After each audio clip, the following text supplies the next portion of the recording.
Okay, my name is Harry Fisher. I'm going to call the public hearing to order. The first order of business is a pledge of allegiance, so I'd ask everybody to stand and pledge allegiance to the flag. I pledge allegiance to the flag of the United States of America and to the republic for which it stands, one nation, under God, indivisible, with liberty and justice for all. Thank you. Before we get started, I just want to note that speak at the podium, maybe we could get it straightened out a little bit. But the microphone, the red light signifies that it's off. The button push turns it on. We've got a lot of speakers tonight. I don't know how many are in the pile, probably in excess of 50. So if someone has spoken on your subject before, and you want to, it would be simple and respectful to everybody else if you could just simply endorse what they said. That would help move things along. And once you have spoken, if you could also then vacate your seat to allow the people that are standing out in the hallway the ability to come in. I think that's all I need to say. First off, I'm going to call on our first selectman, Mr. Camillo, who asked to speak. And then the clerk will be calling the rest of the people. Ms. Pasiotis. Thank you, Fred.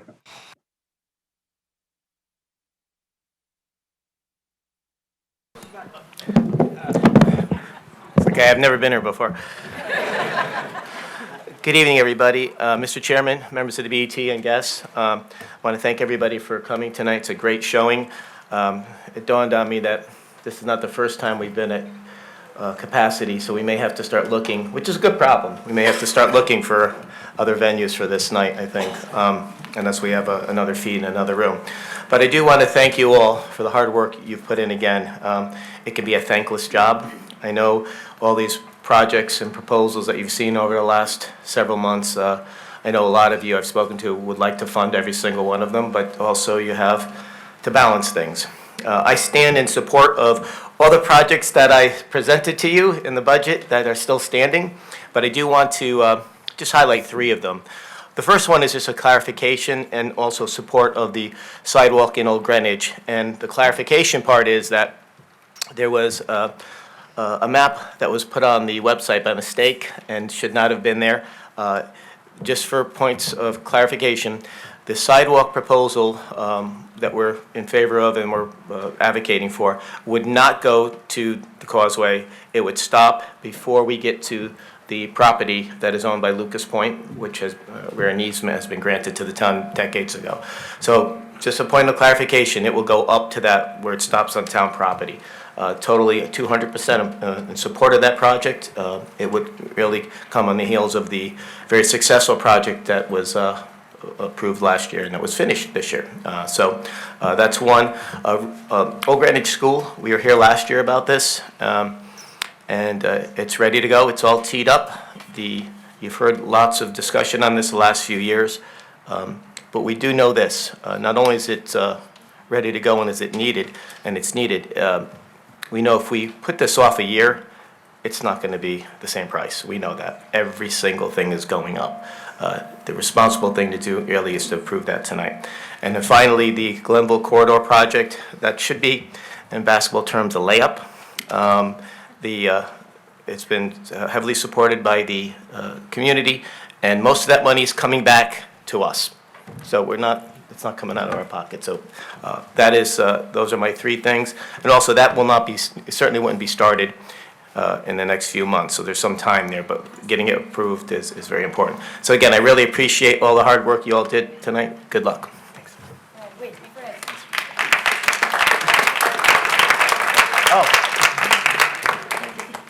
Thank you. Applause also takes time. I understand you want to show your enthusiasm, but if you could hold your applause, we'd appreciate it. And to remind everybody, speakers are limited to 3 minutes, and Mr. Minarski sitting at the table will give you a 30-second warning and let you know when it's up. So with that, Karen, if you'd start. Yeah, I'm going to call the first three. The first one, come to the podium. Next two, please be on deck.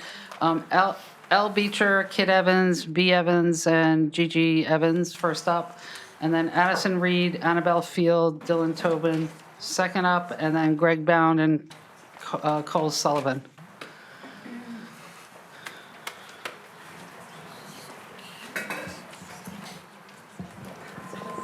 That's okay. You go. That's good, right? I go first? Wait, do I go first? You can go. My name is Kit Evans, and I live in Old Greenwich. I'm 7 years old. I go to Old Greenwich School. Every day I walk to the bus stop, and to get to the bus stop, I have to go down Shore Road. Sometimes cars go too fast, and there is nowhere safe to walk. Thank you.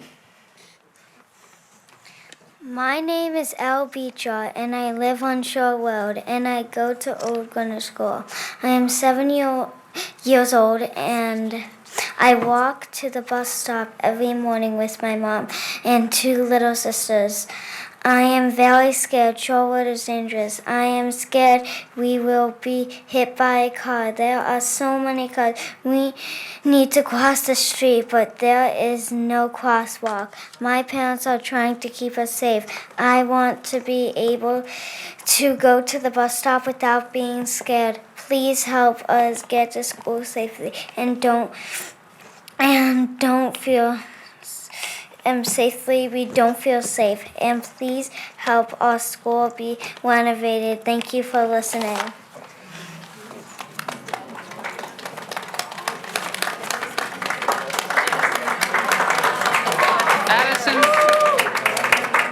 Addison Reed, Annabelle Field, Dylan Tobin, followed by Greg Bound and Cole Sullivan. If the next speakers can just line up on the back there and then come up to save time.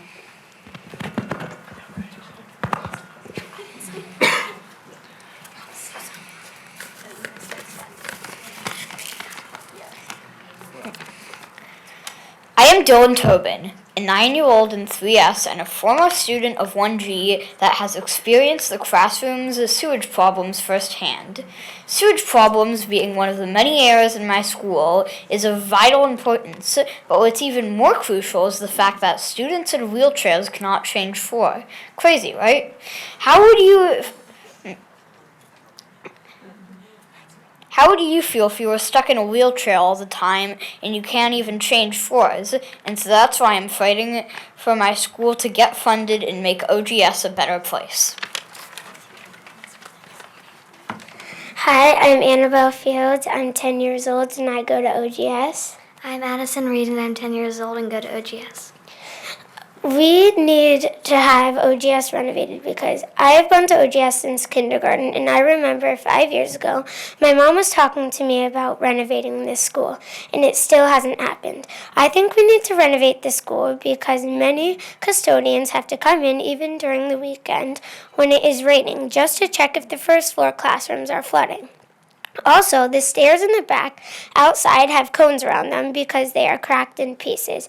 A lot of people are tripping on the inside stairs because the flaps are coming undone and it's getting dangerous. The most important thing I want to talk about tonight is the injuries. Last year, Annabelle was on crutches for 3 weeks, hopping up and down the stairs every day while someone held her crutches. Also, one of our best friends hurt her tailbone and was not at school for 3 weeks because there was no elevator. Last but not least, Austin Berendowski hurt himself skiing, and for a while, he was just on the first floor with a different teacher because he was in a wheelchair and could not get up to his floor. This school Needs to be renovated. This is not responsible and it's becoming a problem. Thank you.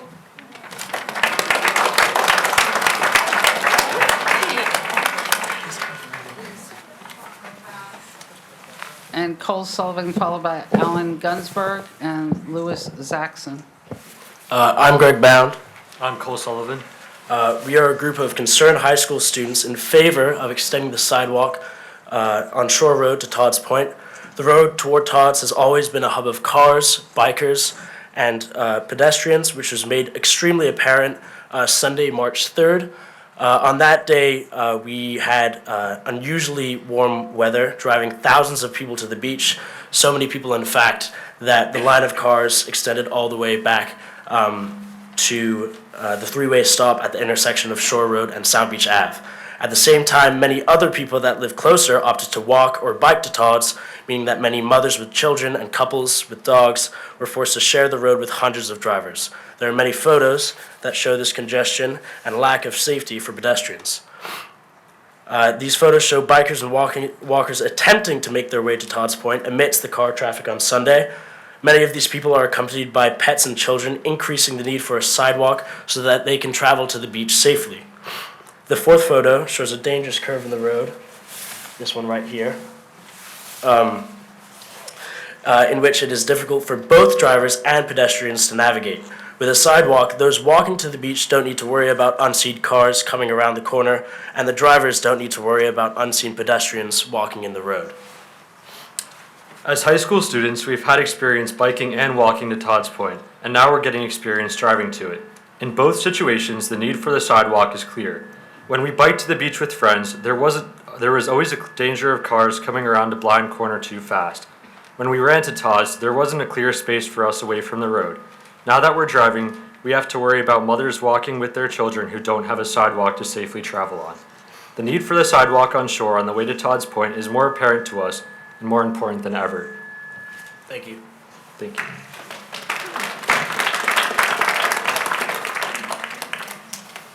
Alan Gunsberg, followed by Louis Zaxon.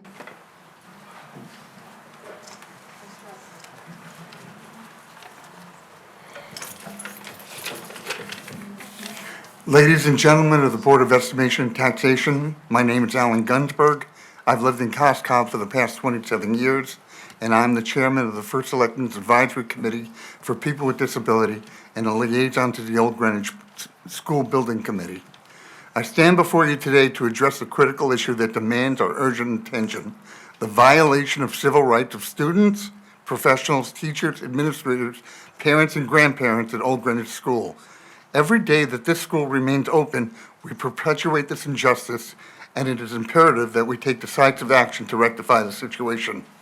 It's the law that every child should receive an education in an environment that respects and upholds their fundamental rights. Yet regrettably, the reality facing many students in Old Greenwich School falls far short of this standard.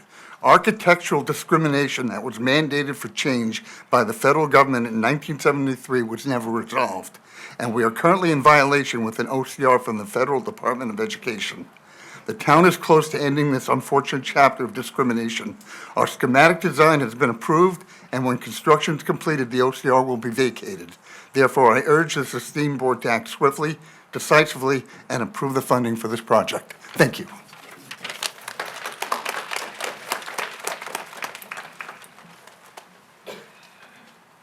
Louis Zaxon, followed by Cheryl Moss.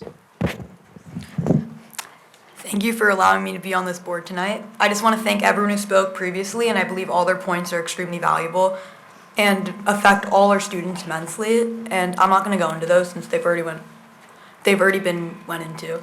I want to specifically talk about the 6 teachers that are being discussed in the funding plan to be fired, and personally I am against that, and I have multiple reasons why. My first reason is that teachers are already in class sizes so big that they can't teach all the students adequately.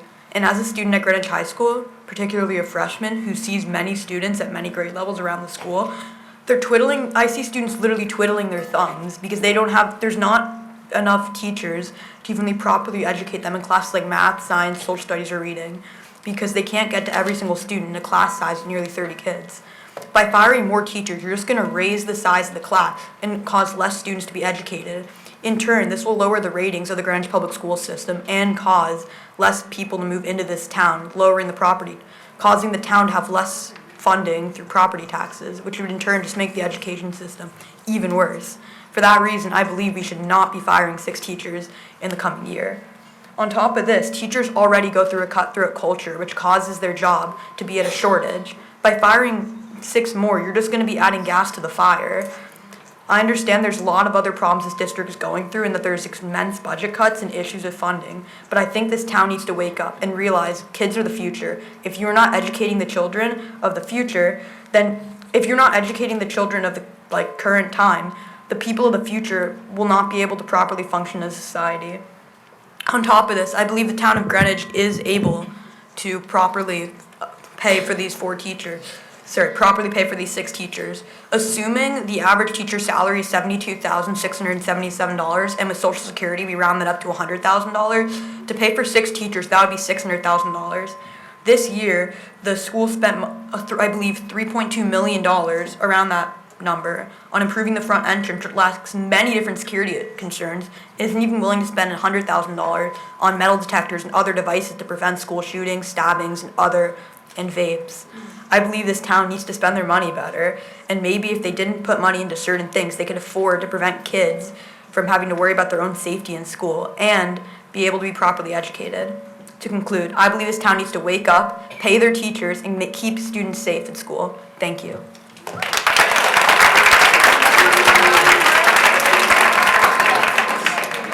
Again, I need to ask people to hold the applause. And also, everybody who's come into the room, we're at capacity, and the fire marshal is going to be here shortly. He's going to scoot you out. There are 2 or 3 seats up front. And again, if you've spoken, we would appreciate, and everybody else would appreciate, if you could exit the room. It is being broadcast on YouTube and the various channels. So if you get home, you can still watch it. Thank you. Good evening, Chairman Fisher and members of the BET. My name is Cheryl Moss, and I'm speaking here today as an elected official of the RTM District 8. Our district respectfully requests the full funding of the budgeted $421,000 as just 14% of the proposed public-private partnership renovation of Cos Cob Library. To not fund this endeavor would be tantamount to the town failing to provide long overdue maintenance for masonry, flooring, lighting, parking, and roofing. These are all items needed whether or not the renovation takes place. The Cos Cob Library was built 25 years ago as an undersized library for the community and has received no major updates since then. The library is a jewel of Cos Cob community, and it is truly the hub of Cos Cob. Residents are frustrated by the lack of room for programs, lack of teen space, rooms to study, and tutoring space. The proposed renovations were created with direct community input and have been endorsed by the Friends of the Cos Cob Library and the Board of Trustees. Most importantly, the requested contribution from the town is solely for capital maintenance items, which amounted to just 14% of the total renovation cost. The rest of the project will be funded by private donations. Private citizens, friends of the trustees are doing their part, and thus we respectfully request the town step up for the Cos Cob community and fund the overdue maintenance costs so that the sorely needed and shovel-ready renovations to this community treasure can begin. Additionally, I would like to speak on my own behalf in support of fully funding Greenwich Public Schools, our first responders, a sustainability coordinator, school building capital budgets, and pedestrian safety. Please stop starving our town and residents of the services and facilities we deserve. Thank you very much. Fionnuala Browning, Jessica Punchatz, and Lil Perone on deck. So I press the button. Oh, no, I don't have to. Good evening. My name is Fionnuala Browning. I am the Library Media Specialist at Riverside School. I'm currently in my 24th year as both a teacher and a resident of the town of Greenwich. My 3 children have attended Greenwich Public Schools, and I've been a homeowner and home property taxpayer for 19 of those years. My 3rd child will graduate GHS in June of 2025, which is also my planned retirement date. So by the time any of this happens, we won't have a horse in the race. However, as town residents and taxpayers, I believe that we all have a stake in these decisions. A while back, the Riverside School principal came to me and asked for my input as the BOE was making a plan for the update of the Riverside School infrastructure to make it ADA compliant and a 21st century learning environment. The good news was Riverside was a priority. Now, when I say a while back, I meant in 2018. So since that time, myriad other priorities have come to pass. Read crises, continually pushing the plan further and further down the road. Ceiling collapses, classroom sewage leaks, ADA lawsuits, et cetera. And then, of course, there was COVID-19, which, if it taught us anything, taught us the value of breathing room. Now, a few years back before COVID, I attended a meeting where the keynote speaker shared an adage that has stayed with me in many facets of my life. What you tolerate becomes your standard. She repeated it several times to let it sink in. What you tolerate becomes your standard. And I would posit that as time has passed, the teachers and children of Riverside School have tolerated and adjusted and accommodated and pivoted. That is what teachers and children do. Can we fit a few more students in the class? Yep, we can make that happen if you find smaller desks. Can we divide this space to accommodate another special service provider? Sure, get a divider and we'll all speak quietly. We have a student with a full leg cast. Can we move your class to the first floor for the next few months? Okay, yep, I'll start packing. You get the idea. We adjust, we accommodate, we pivot. But at the risk of offending, I'd like to invoke another adage that most of you have probably heard, a disparaging one for teachers. Those who can do, those who can't. We know how that ends.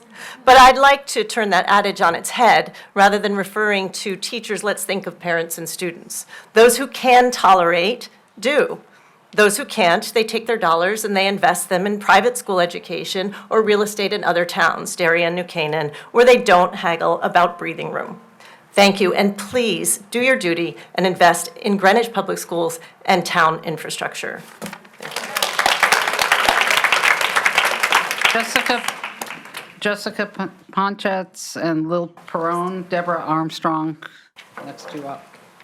Good evening. Thank you for the opportunity to speak. My name is Jessica Ponchatz. I am the GEA VP of Membership and a music teacher at Riverside School, where I've spent 12 wonderful years ingrained in a beautiful community of exceptional students, parents, and colleagues. I'm here to address two concerns facing our learning community. Firstly, I'm asking you to fully fund the Board of Education budget. Any cuts to the presented budget is a detriment to our students as it cuts our student-facing programs, our teachers. It should be your top priority to ensure that our schools can not just meet the minimum by stretching our teachers' capacity, but one that ensures the standard of excellence for our children. Secondly, I am here to voice the need to fund the feasibility study for Riverside School. Our schools are aging, and it is a safety risk to our students and staff to continue to wait for catastrophes to occur before action steps are taken. Students at Riverside are outstanding in achievement. Our PTA is exceptional, and our teachers are experts, despite our too small, outdated, and inadequate facilities. Classrooms are too small to house our increasingly large class sizes. Teachers leave work with bruised legs because there isn't walking space between desks, and storage is so antiquated or non-existent, teachers must purchase storage solutions on their own or with the assistance of our PTA. The music room is next to a 5th grade classroom with a shared door, and during Lincoln and SBA testing, we have to have silent music classes. There was just a leak this weekend with the 3 inches of rain above my piano that had to be moved to the other side because the roof is leaking. The strings and bands teachers also teach in a hallway next to our gym or in a closet. The special education resource rooms are in a shared space where the staff bathrooms are located, which disrupts the learning of some of our most precious learners. Our media center is currently operating as 3 separate classrooms plus a maker space. Riverside is bursting at the seams. Hallways are cramped and our cafeteria is too small. Our family, students, and teachers should not have to make do, waiting endlessly until our situation becomes a safety emergency. I urge you to please fund the Riverside feasibility study and fund the Board of Education budget for the sake of our students. Thank you. Lil Perone, Deborah Armstrong, Anthony Oliver.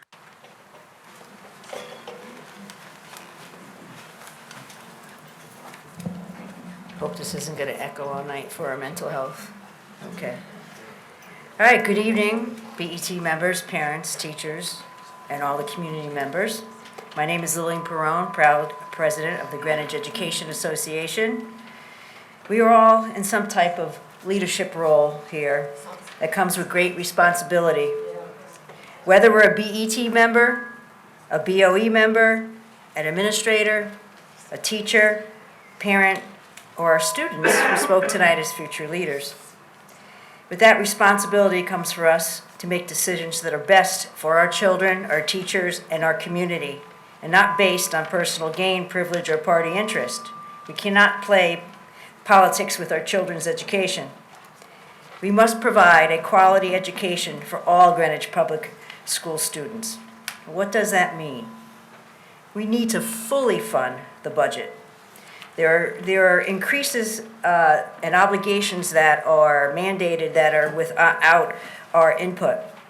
Our special education caseloads are up. The district at this point in time still is short for psychologists, 2 speech and languages, teachers, and paraprofessionals.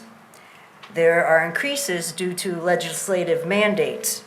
For example, our delay in kindergarten age, which extends preschool, and the extension of our extended school program, which is in the Community Connections, which allows students to stay to the age of 22, which adds over $1 million. Increase in enrollment trends, increase in utility costs, increase in substitute pay to be competitive with other districts. Norwich and some other districts pay $240, where Greenwich pays $165 if you're there for 5 days. If the proposed BOE budget is passed as is, teaching positions will be cut. That is not necessary for a district as Greenwich, and it will hurt our students, and GEA totally opposes these cuts. Some cuts on the dockets are 6 high school full-time teachers, 4 middle school, 2 instructional coaches, media math, reduction in 1 K-5, reduction in 1.2 K specialists, 3.0 world language. Class sizes will increase, certain courses will no longer be offered, and we are already short with paraprofessionals. 30 seconds. Ooh, thank you. Please appropriately fund Greenwich Public Schools by increasing the proposed budget so that we can continue to provide quality education for all our students. As teachers, we pride ourselves in what we do, and we want new families moving into Greenwich and existing families to be proud that their children are being educated in a school district of rigor and integrity. Our teachers, children, and community need all of you to have the courage to do the right thing and fully blend. Thank you. God bless Greenwich. Will Perone, Deborah Armstrong, Anthony Oliver. Oh, okay. That was Perone. It's okay. Deborah Armstrong, Anthony, I didn't check you off, sorry. Deborah Armstrong, Anthony Oliver, Morgan Evans. And I'm Deborah Armstrong. Yep.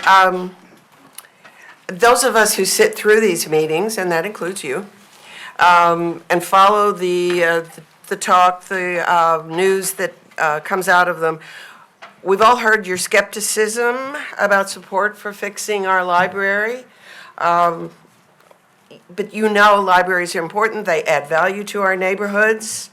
They add value to our expensive homes, and that's the only kind we have, apparently, while increasing the attractiveness of our town to potential residents. That's very important.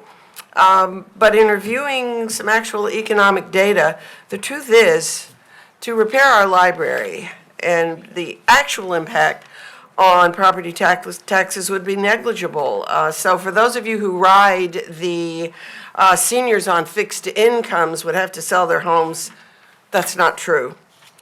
And if you think about the seniors on fixed incomes and the opportunity, if they did want to sell their homes, that the town around them is the town that we want it to be. Think about the 76,000 visitors that walked through the Cos Cob Library last year. 76,000. If you've ever been there, you're going to say, how did all those people get in that little building? Well, they didn't all come at once, but the building has not been refurbished since 1999. We have to do this. We have children locked in the bathrooms because the handles on the doors don't work anymore. So I know you don't want to think about this and you want to be skeptical about the need. the need is important. The need is huge. And most of the senior citizens that we interviewed during our community survey totally agree with us. The library is just as important to them as it is to the students in the schools who flock there every day at 10 after 3. Thank you. Anthony Oliver, Morgan Evans, Mary Tobin. Good evening, everyone. My name is Anthony Oliveri, and I'm a lifelong resident of Cos Cob. I come before you today to advocate for the necessary funding Cos Cob Library needs for expansions and renovations in order to ensure that it remains the beloved institution of our community that has fostered our youth and residents. The Cos Cob Library saw nearly 76,000 visitors last year, of which over 18,000 people attended the 587 programs offered. These patrons also borrowed over 67,500 items. Given these numbers, it is abundantly clear that the need for a larger and renovated Cos Cob Library is justified through its usage and the results of this community survey. I kindly ask you consider the requested contribution of $421,000 to ensure that this indispensable institution remains a safe and accommodating environment for decades to come. Thank you.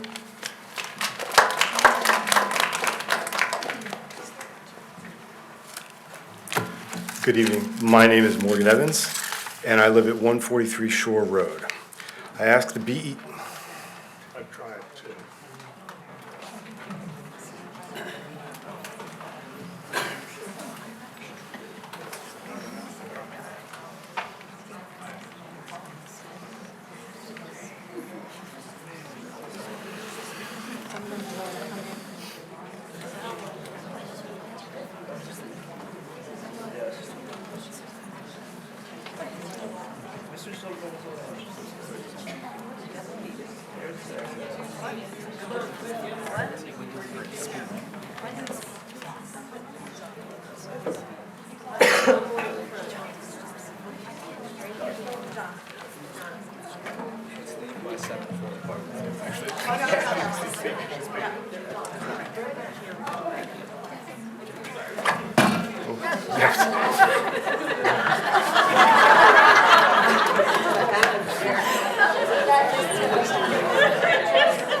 My name is not Chloe Whitaker.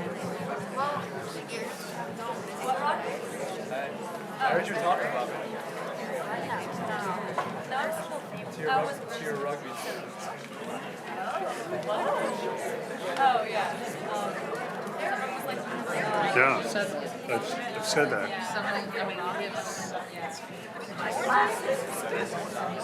Okay, well, let me try to do this, but stay here. Okay, can I have your attention again, please? As you all can see, we now have the fire marshal here, and we really have a more critical problem than really I outlined before. Per his advice, we cannot have people standing in the hallways. It really is imperative, if you have spoken, to please exit the room. There are conference rooms like the Mazza room at the end of this hall to my left, and you can watch these proceedings on your phones. I'm sorry, we just didn't anticipate this number of people. There's not a lot I can do about this. These are fire regulations. These are state regulations. These meetings at Central Middle School or someplace else. We can't move the meeting. It's already on the tube. Exactly, you can't. Harry, can I suggest that one of the conference rooms that has a TV, if somebody wants to just screenplay it onto the TV, and then if you hear your name, you can come down? I don't know if that's one of the conference rooms upstairs or the one on the end. The Just an code room idea. upstairs is another one. But there's not a lot I can do about this. I'm sorry. But the regulations are the regulations.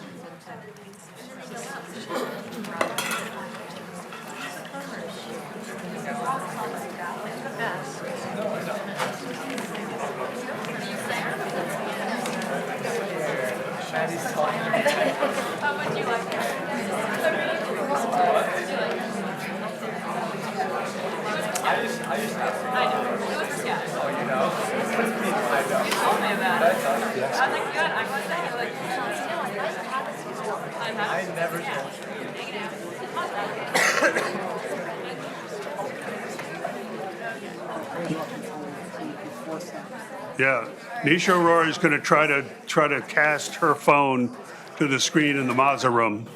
So we're just going to be on hold until we work this out.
My dad said there was.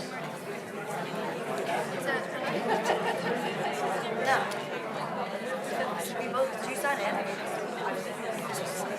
It's fine, I'll just go up. Yeah, let's go up together. Go up together and you guys can, mine's 1:30. No, you guys can, like, whatever, you guys can think of this, just play your part in your car. It could just be like, no, they're working on their priorities.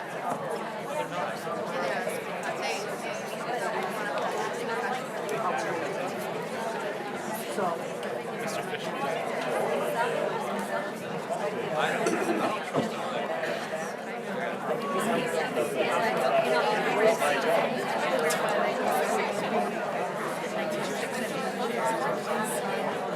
Yeah. They're beautiful.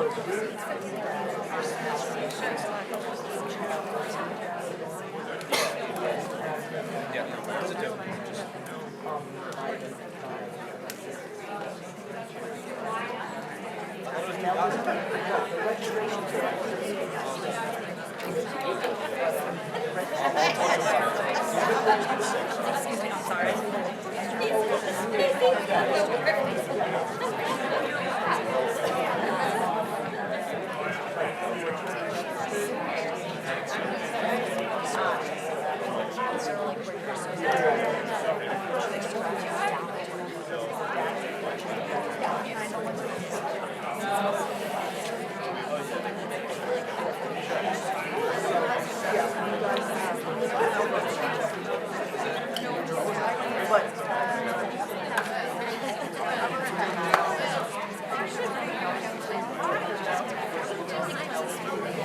All right.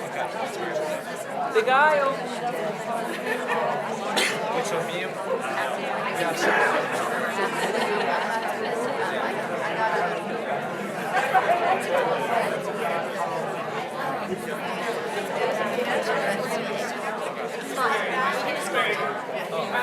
Certain overflow capability in Mazza, which is the conference room right around the corner.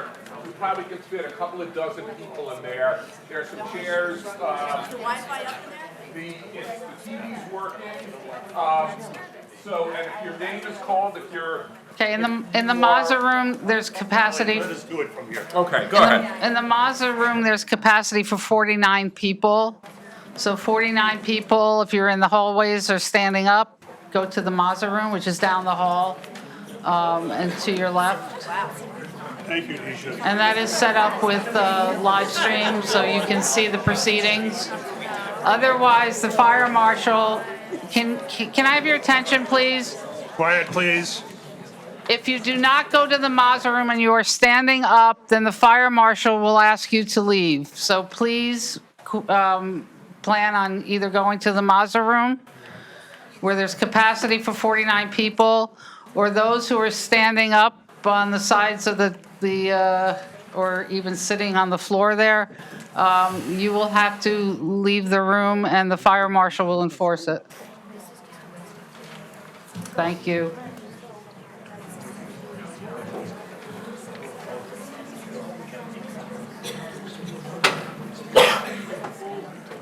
The people sitting on the side here, you can't sit on the side, I'm sorry. You either have to go to the Mazza room or go upstairs to the Cone room.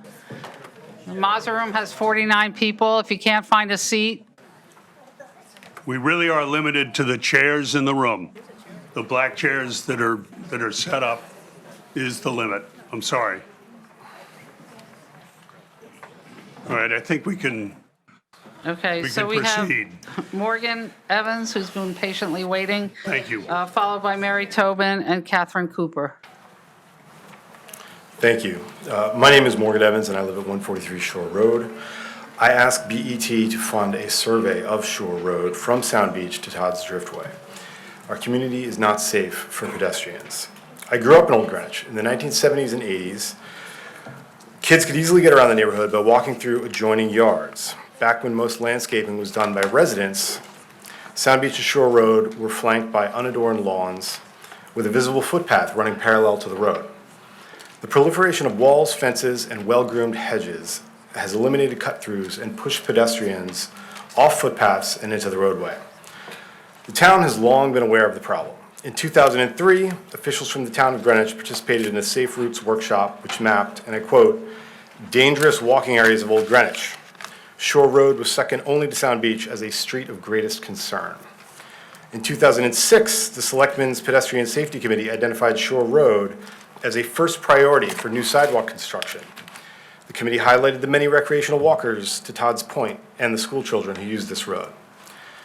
In 2010, the first Selectmen's Pedestrian Safety Advisory Committee once again designated the stretch of Shore Road a first priority sidewalk improvement area. It met all three criteria for a high priority project. Todd's Point is a strong pedestrian generator. Shore Road has a history of accidents, and the new sidewalk would link to an existing sidewalk. 5 years later, the 2015 Eastern Greenwich Neighborhood Plan noted that there remained gaps in the sidewalk network, and Shore Road was highlighted as a street that felt unsafe for both walkers and cyclists. This stretch of Shore Road is a tragedy waiting to happen. The lack of sidewalks creates a manifestly dangerous condition for pedestrians. The risk of injury arising from this dangerous condition is not only reasonably foreseeable, but has been actually known to the town of Greenwich for over 2 decades. Despite this knowledge and despite local petitioners' requests, the town has failed to remedy this dangerous condition. It can be difficult to prove municipal liability, even where the town's inaction appears negligent. It is less difficult, however, to reach an expensive settlement, especially if the injured party is sympathetic. As an RTM rep, I recently interviewed candidates for the Claims Committee, and I'm familiar with how they evaluate such actions. Refusing to fund the sidewalk may be penny-wise, but it could prove pound-foolish. Lastly, I continue to support the OGS renovation project. All 3 of my children attend OGS. It's the heart of the Old Greenwich community and is sorely in need of a modern HVAC system, ADA accessibility, and sprinklers for fire safety. Thank you. Mary Tobin, Catherine Cooper, and Alice Duff. Good evening, Chairman Fisher and fellow BET committee members. My name is Mary Tobin, and I live in Old Greenwich. I serve on the RTM for District 6 and am a delegate to the Education Committee. I also serve as a PTAC facilities representative for Old Greenwich School.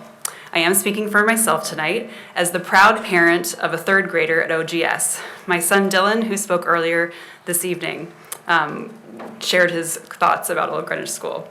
And so as I reflected on my son's word and of the many students and voices of parents and residents in the room tonight, as well as the many busy parents, I might add, who have submitted written comments, who are also listening in online as they're trying to get dinner on the table for their kids, I believe that together we are engaging in an important conversation as a town about what we value. We must consider to what extent is the health, safety, and quality of life of all of our residents reflected in our town's budget. And as a town, we have a responsibility to support the projects before us that honor these values. It is past time to fund the critical safety infrastructure projects, starting with a feasibility study for sidewalks on shore, full funding for the Old Greenwich School renovation, and the long overdue feasibility study for Riverside School. As members of the BET, you have the opportunity on the 27th to affirm the will of our community and reflect these priorities in our town's budget. In the case of Old Greenwich School, the Board of Education, Board of Selectmen, Planning and Zoning, Architectural Review Committee, and the representative town meeting have all overwhelmingly approved this project. I was pleased to see that many of you attended the recent Building Committee and Board of Ed meetings, so I'm confident that you are up to speed on the current design and construction estimates. I respectfully ask that you approve the full cost in a timely manner so that we can qualify for state reimbursement in June. Further delay will only increase costs to taxpayers, further expose our town to legal liability, and continue to impede a safe and healthy learning environment for my son Dylan and over 400 of his schoolmates. As always, thank you for your service to Greenwich, for the many volunteer hours that you spend deliberating on our town's budget, and for your consideration of these specific matters. Thank you.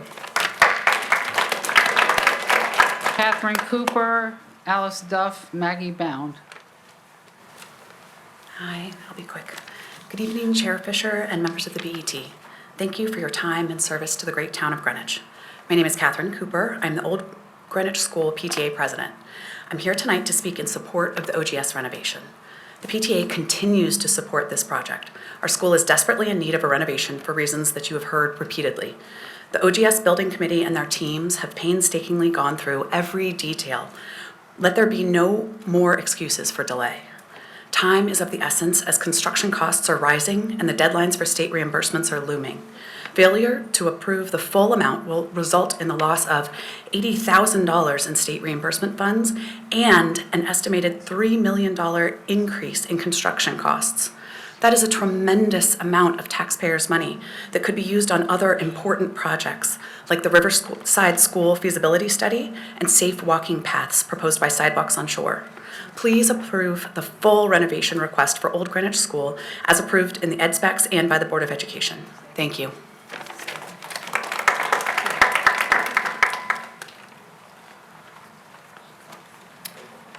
Good evening. I'm Alice Duff, and I am reading this letter from Ted Walworth.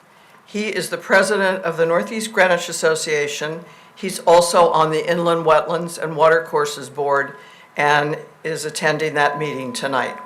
Dear BET board members, it has come to our attention that you are reviewing a proposed 3.6% increase in our area taxes over the next fiscal year. How many pet projects will you have to accommodate, and how many millions will you have to raise to do so? Greenwich has long been known for its pragmatic spending that is determined by necessity, not an aspirational wish list of inconsequential asks. Moreover, these asks are directed to targeted areas of town versus benefiting Greenwich as a whole. Much of the lure to have residents move here rests on your ability to keep our budgets in check so that our tax and mill rate remains stable and attractive. For instance, if my taxes are $15,000 per year, a 3.6% increase would cost me $540. If these increases were proposed each year for the next 4 years, that would net an additional $2,160. As services go up, this translates translates to real dollars of measurable impact. We ask that during this budget review process, you make the choices easier and better for our town by minimizing residents' not so necessary requests. Sincerely, Ted Walworth, President of the Northeast Greenwich Association. Thank you. Would you like me to hand this in? Maggie Bound, followed by Tim Bustler. Good evening. My name is Maggie Bound, and I live at 60 Shore Road, Old Greenwich. I am here to please ask that you approve a feasibility study for the remaining part of the sidewalk on Shore Road in Old Greenwich. Now, why is that? Well, first of all, the sidewalk that you approved in 2022 and built last fall has transformed our neighborhood, and I need to emphasize that. Families with children hurrying to the bus stops can arrive safely, even when there is an 18-wheeler coming in from Stamford. Dog walkers, joggers, runners abound, so thank you. But secondly, there's still a long history of safety concerns for the part from Tomac to Stamford City Line, where the cement factory is, and the office parks, but also the portion from Sound Beach to Todd's Causeway. Morgan has already done a very thorough deep dive on all the safety reports from 2004 to 2015, and Arlene Lamazzo, who's here tonight, who is basically the founder of the Sidewalk Initiative in town after her son's accident, and who spent 20 years getting sidewalks on Post Road through Greenwich, also has told me that in 1980s, 1990s, that in the listening sessions, many people brought up Shore Road to Todd's as well. So it's not new. So the foundation for this project is deep, it's wide, and the time is now to move forward. Just two more reasons. Thirdly, Todd's is the most popular beach in Greenwich. 20,000 people a week come in the summer. Many of them are campers. Maybe they're your children or your grandchildren. 2,000 of those people a week arrive on foot or by bike. Yet, there is no sidewalk near Todd's. However, if you go to Byram, Binney, Bruce, Bible Street, Coscob Park, and even Pomerantz and Pemberwick Park, there is plenty of lovely sidewalks leading up to those areas. So just keep that in mind. This is a sidewalk that won't just be used for OG residents, but for everyone through town. Just as my son takes the train to OG to play soccer at Coscob Park, which is awesome, by the way, residents from all over town will do the opposite and come to OG and use this lovely sidewalk.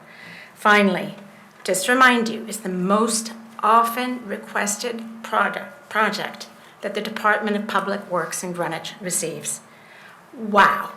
30 seconds. Think of how many voters and residents you would make happy. So in summary, this is a long and well-known area for accidents and danger. You will hear from one testimony tonight about an accident in 2014. Many of you also campaigned on infrastructure and public safety. So let's all join together, BET, residents associations, in fact, even Lucas Point Association is here tonight to support it, school children and families, so let's get this done. Thank you so much for your time. Tim Bustler, followed by Jennifer Bensavengo and Helen DeLongo. Sorry. I don't see Tim here, so Jennifer Bensavengo, we can get back to Tim if he shows up. Followed by Helen. Could you help? I'm going to give you these.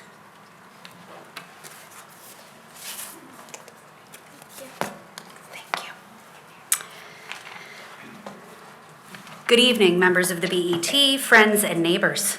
I'm back. My name is Dr. Jennifer Bensavengo, and I am the very proud principal of over 400 OGS Dolphins and counting. Enrollment is constantly on the rise at OGS.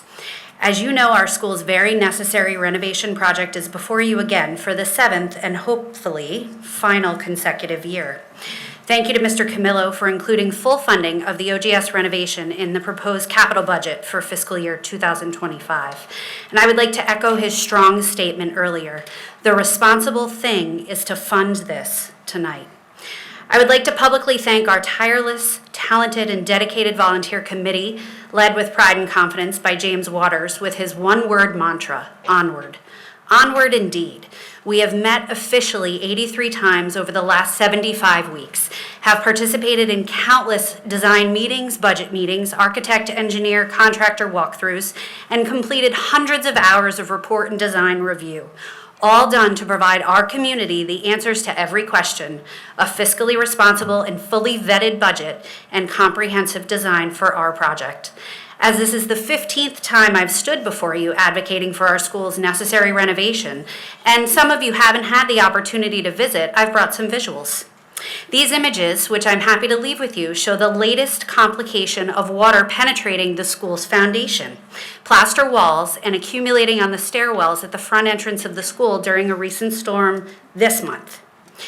Tonight, I remind you with the words of President Lincoln, by prioritizing OGS, you, as an elected body of the people, by the people, and for the people, have the responsibility to fully fund our renovation and ensure our students, faculty, and families have a single, safe, secure entryway, adequate HVAC in every classroom space, a sprinklered school, and fully accessible building inclusive of not only a ground level entryway and elevator, but classrooms with appropriate door widths, plumbing with wheelchair accessibility, among other countless remediations necessary to ensure every child has equal access, regardless of ability or disability. Finally, I would like to thank Mr. Camillo for the prioritization of the Shore Road and Sound Beach sidewalks. I often refer to our school as Rockwellian, a school Norman Rockwell could have indeed attended as he was born in 1894 and our school was built in 1902, but used in his illustrations. Safety and safe routes to schools should be the priority of every elected body in this town. With over 90% of my school's population walking or biking to school, their safety on the way to school and in our school is certainly my highest priority. As you have heard tonight, the responsibility is yours. Onward.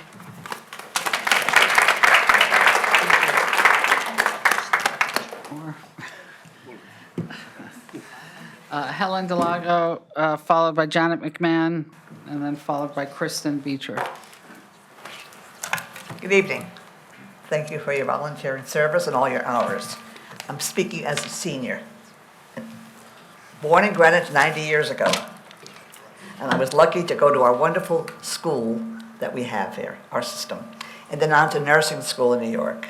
I've lived in Old Greenwich at 126 Shore Road for 64 years with my husband and raised our 3 children. I've seen many changes, especially speeding cars, traffic, more people. We are 9/10 of a mile from Old Greenwich School. My children had to walk to school, no bus service, but because Sound Beach Avenue has sidewalks, we live very close to Sound Beach Avenue, so they were able to walk the sidewalk to Old Greenwich School. And we live less than a mile from the beach, but always had to drive because of the danger to walk without sidewalks, especially on the hidden curve near Norththorpe. After my husband retired in 1990, we walked the entire park, about 2.5 miles, every morning at 8 a.m. We always said we should walk from our home, except we have to walk on the street with the cars, speeding, cement trucks, 18-wheelers, so we're forced to drive out of safety. Unfortunately, my husband passed last year and never got to see the sidewalks in front of our house, which we are enjoying. To see the children riding their bikes, nannies and mothers with their carriages. So Morgan said everything I could say about the sidewalks that we need going to the beach. Everyone knows that the sidewalks are a safety priority in our town. Everyone wants to live in our town, so let's keep it that way, with safety first. Thank you. Janet McMahon, followed by Kristen Beecher.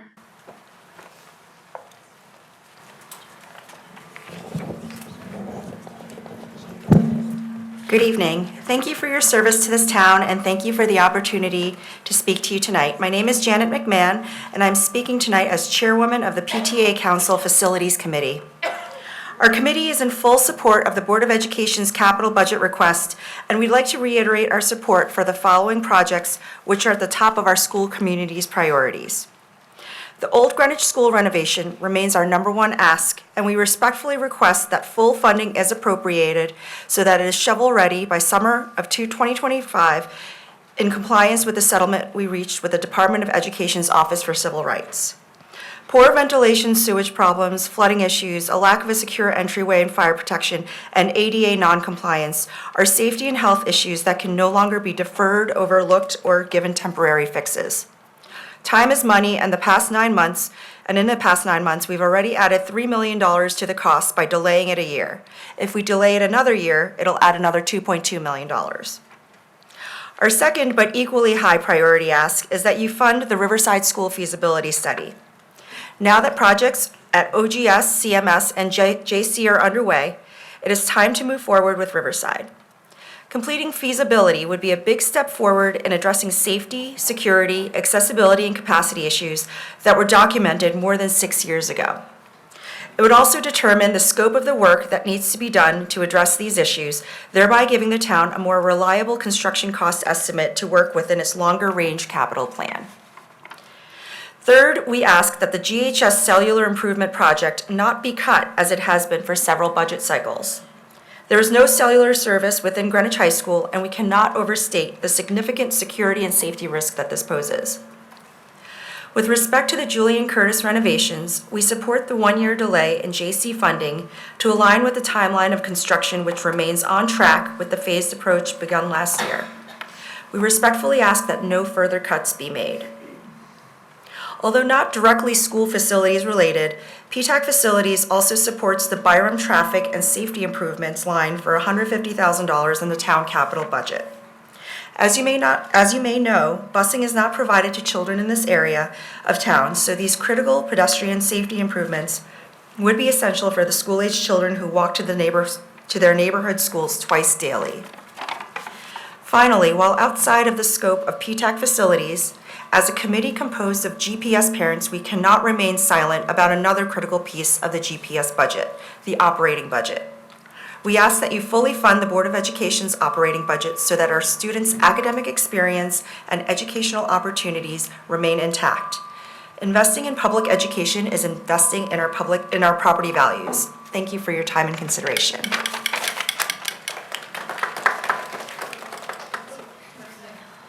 Kristen Beecher, followed by Tim Bustler.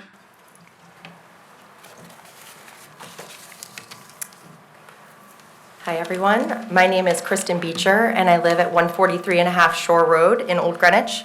I'm here tonight to ask that you please approve funding for a feasibility study of Shore Road from Sound Beach Ave to the Causeway. Our community does not feel safe. I know not everyone is here tonight to speak on this specific item, so I want to start my comments by asking anyone in this room who supports a feasibility study and sidewalk on Shore Road in Old Greenwich to please raise your hand high. And this is not including the people in the rooms that I'm sure are all dancing. Thank you, everyone. As you can see, the support is overwhelming, and that is just this room. I know over the last month you have received, and even today you are receiving note after note about how unsafe we feel. Nearly all of these people reaching out wanted to be here today, but like me, they have young children, and this is challenging for them to attend.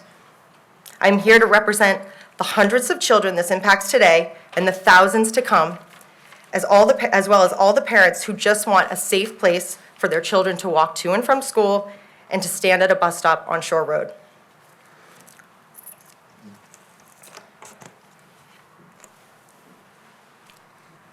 There are 26 AM and PM bus stops on this portion of road I'm discussing with you today. Just hold that here. Getting to and from school should not feel so daunting for the children of Greenwich. Here's another, the girls that spoke earlier showed you this today, but this is just one of the bus stops on that stretch. It's filled with kids, as are all the stops on this stretch. They are in danger here. We are scared, and we know the town can remedy this with a sidewalk. Terrible accidents have happened to people on this road that you'll hear about tonight. Do not wait for something worse to happen. There are many benefits in doing this and too many risks not to. Here are some of the proven benefits. Educational benefits. Walking to the bus stop can be an educational experience for children, allowing them to observe their surroundings, learn about their neighborhood, and develop important life skills, such as independence and responsibility. Number 2, reduced traffic congestion. Encouraging more children to walk to the bus stop can reduce traffic congestion around schools, making it safer for everyone and improving traffic flow. 30 seconds. Community engagement. Sidewalks can encourage community engagement by creating a space where neighbors can interact and get to know each other, leading to a stronger sense of community. Number 4, long-term impact. Investing in sidewalks near bus stops is an investment in the future of our community.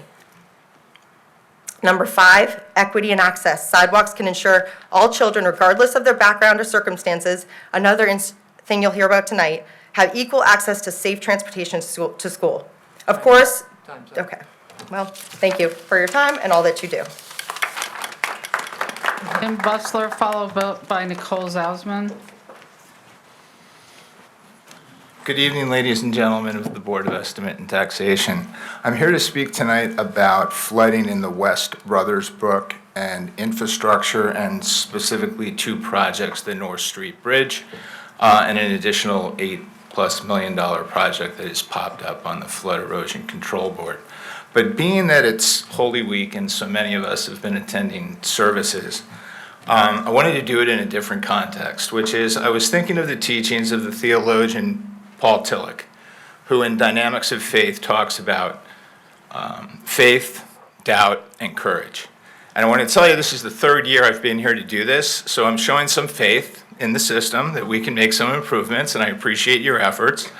I'm encouraged very much by the fact that a year ago, the BET, in its form then, unanimously approved 4 conditions which held up the release of funding from the state that flows through the BET approval for the rebuilding of the North Street Bridge, which will be necessary to be done. Those 4 conditions, I'm very much concerned that you continue to uphold because the neighborhoods affected by the North Street Bridge, both north and south, as well as much traffic that comes down from the Merritt Parkway, which will be thousands of people will be influenced by what will be a extraordinary backup and set of detours that will impact many schools and safety regulations, and we need to make sure that everyone is aware of that. On the doubt side, I do have doubts.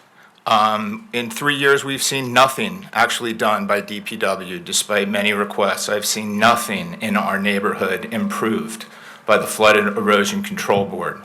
Our doubts were enhanced significantly to find out that there was, rather than any number of incremental improvements that could be done just north of the North Street Bridge or just below, that there was an $8.3 million project on Grove Street that, for some reason, completely unrelated to the flooding needs of our community, popped up on their list and is before you to be funded. And I'd encourage you to take a hard look at why did that arise.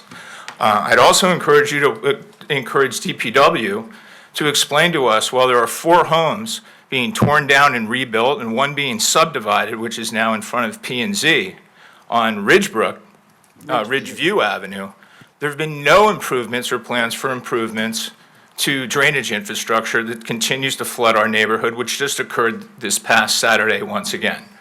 On the courage side, I want to encourage you to be courageous and to stick with us. Our neighborhood now has over 300 people. That's soon to become over 3,000 people when this backup occurs. To continue to work with us, to make sure those conditions are upheld, and to compel Flood Erosion Control to work with DPW to make something positive happen for us. Thank you very much.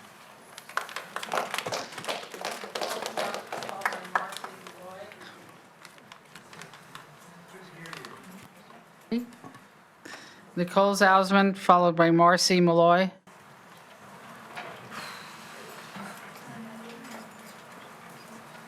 They might be in the other room. Hannah Tsatsanis, followed by Josh Fox. Who are you? I'm sorry. Marcy. Marcy Malloy? Sorry. Sorry. Hi. I'm happy I made it, 16 hours of travel. So, my name is Marcy Malloy. I live at 64 Tomac Avenue, and I'm here to ask you to approve funding for the sidewalk feasibility study at Shore Road at Sound Beach to Causeway. My family and I moved to Connecticut in 2004, and we were thrilled to find the walkable community of Old Greenwich. During the past 20 years, sidewalks have been installed in Old Greenwich, making it easier to get to town, to Minnie Park, to the library, to school, to the Civic Center, and to the train. I am so thankful for all your hard work to make this happen. You and many civil servants of Greenwich have improved the quality of life for Greenwich residents, and I'm deeply appreciative.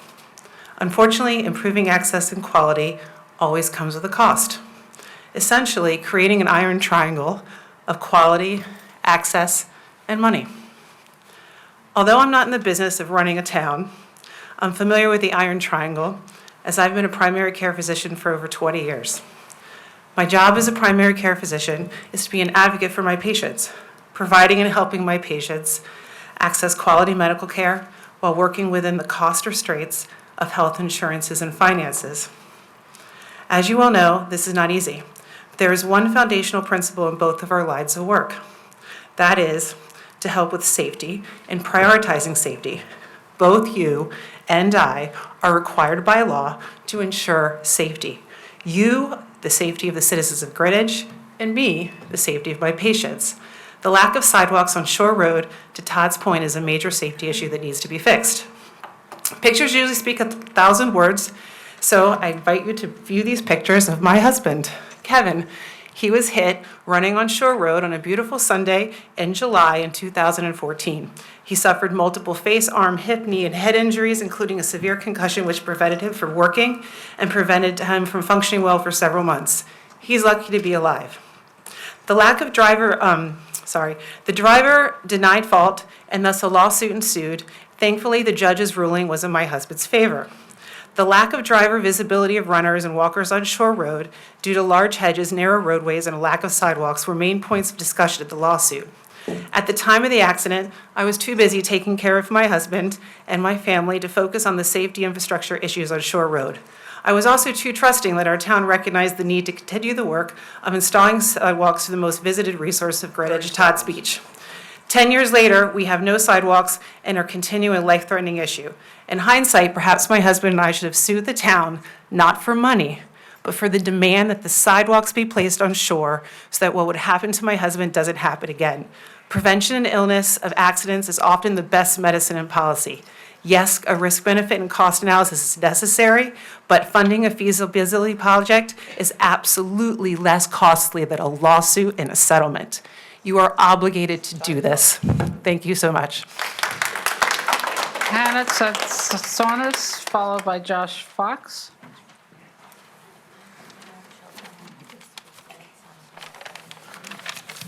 Thank you for the opportunity to speak about Old Greenwich School.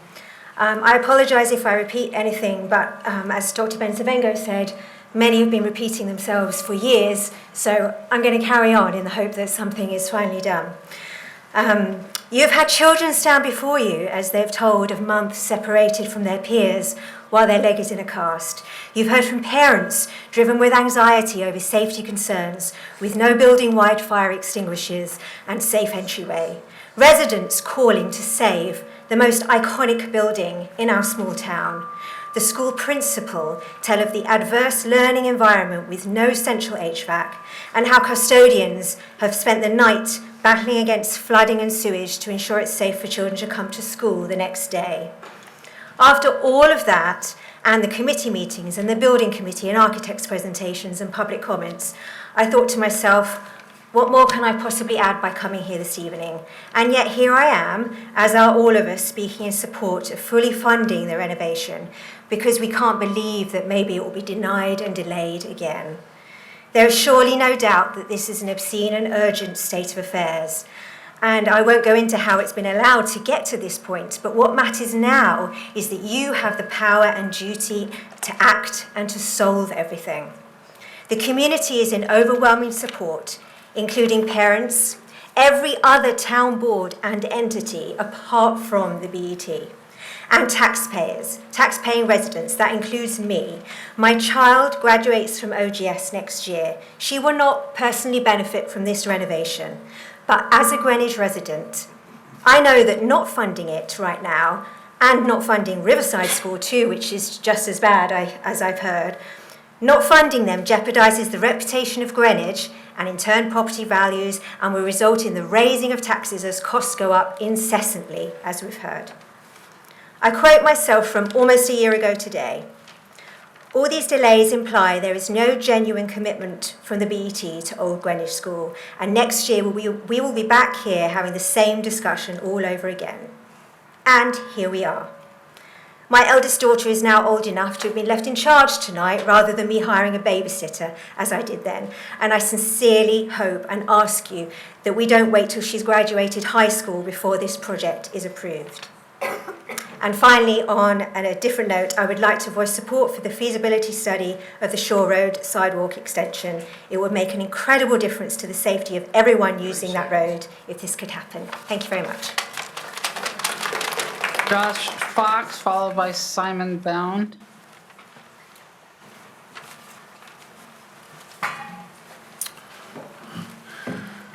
Good evening to the BET. Thank you for letting me speak tonight. There's a lot of people here that have said a lot of important things regarding the push to see the OGS renovation through. And thank you to all those people. I'm a parent of a special needs child who attends OGS. He's in kindergarten. He doesn't need an elevator, and he's perfectly capable of climbing stairs and doing all the physical things most kids do his age. My son is neurodivergent, and for him to attend OGS requires a lot of support. My son isn't a savant. He isn't Dustin Hoffman in Rain Man. He's verbal, can do third grade math at age 5, but can't engage socially like most other kids. And it's challenging for him to handle daily living activities that most other kids learn with often very little guidance. So this is my opportunity to thank the many folks at OGS, I heard Dr. Benzavengo speak earlier, for enabling him to attend school there, and to the many taxpayers in this room that pay their taxes and allow OGS to be staffed with the folks that can support my son. So I'm paying it forward a little bit by trying to advocate for other kids with handicaps, more physical handicaps who attend OGS. I know I had a childhood friend that I was close with. Her name was Sarah Cass. So she had an early onset of Charcot-Marie tooth. It's a rare disease. It's even rarer still to see it manifest or see conditions from it manifest by grade school. She was also a twin that she would not, if she was attending or in the OGS district, would not have been able to attend school here with her twin sister because she was rendered to a wheelchair at such an early age. Lastly, I can speak a little bit to the stormwater issues I know that have affected not only affect our schools, but also affect many homeowners. I've heard, I know that we live in a politically toxic environment, and folks hear a lot of sensationalistic things about climate change, ranging from climate denialism to sea level rise. And I have professional contacts at the National Weather Service, so I can speak to this a little bit. And no, OGS will not be consumed by the Long Island Sound in our lifetime. But we all remember Tropical Storm Ida and the effects it had on our community. And a storm like that is something we might expect maybe 1 out of 25 or 50 years. But the effects of climate change make a storm like that something that might occur multiple times a decade. So when I hear schools being impacted by stormwater and sewage, I think it's that there's no time like the present to make proactive plans to manage that situation. Thanks for listening, and a big shout out to all the Sidewalks on Shore folks and all their efforts to deal with that safety concern. Thank you. Simon Bound, followed by Beth McGilfrey.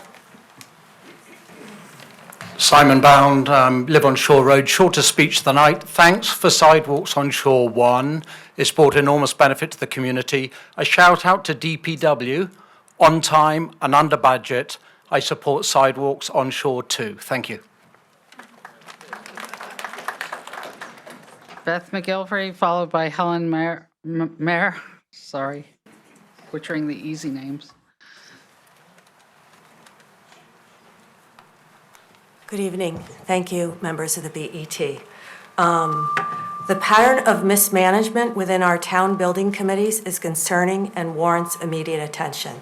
The bait-and-switch tactic employed to secure funding, followed by repeated requests for more, undermines the trust of our residents. It's imperative that realistic numbers are established from the outset to prevent such fiscal discrepancies. We must prioritize transparency and accountability to ensure the efficient use of taxpayer funds and the successful execution of crucial projects for our community's benefit. I say this after seeing Central Middle School blow up from 70 million to 120 million with no shovel, and currently I'm hearing Old Greenwich School is on the same path. Thank you. Helen Mayer, followed by Carolyn Peterson. I'm Helen Mahar, and I live at 26 Rocky Point Road in Old Greenwich. And we have lived there since 1972. Same house, 51 years. So I've seen a lot on Shore Road, and it hasn't gotten better. It's getting worse. The vehicles are getting larger, Tahoes, Escalades, pickup trucks, construction trucks, police manning construction sites on Shore Roads of these beautiful houses, so that if you're walking, which I do, I walk, I run, I bike, all along Shore Road. From my house out is 1 mile to the beach house, to the gatehouse. And they all need more room, giving me less room on the road. It's dangerous, it's not safe, it's got to be fixed. And you have an opportunity and I have an opportunity now, together. You have to do it and I have to do it. Make Shore Road safe, please. Thank you. Carolyn Peterson, followed by Eric, and there's only a first letter F, so Eric F.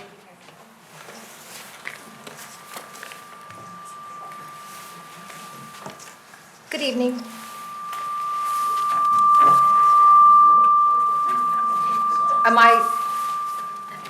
Is it my buttons? Okay, thank you.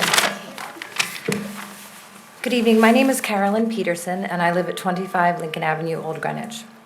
I'm here to ask that you please approve funding for a feasibility study of Shore Road from Sound Beach to the Causeway. Our community does not feel safe. I am a past PTA president of Old Greenwich School and current president of the Old Greenwich Association. This evening, I speak to you in my role as a realtor. I have been selling our community for over a decade. I do countless town tours, and almost every time I'm asked, where are the sidewalks? As I drive prospective owners through Old Greenwich, I am pointing out how walkable the village is. They see runners, bikers, dog walkers, children scootering, and box bikes. The end of my tour is always a drive down Shore Road before taking them around Todd's Point. It is at this point, when I turn off Sound Beach and take a right onto Shore, that the question comes, where are the sidewalks? Once we got the first section of sidewalks from Tomac to Sound Beach, I couldn't have been more proud of our town and our volunteer advocates. I always include the story of how sidewalks on Shore helped deliver the pedestrian safety directive, which had been outlined 20 years ago.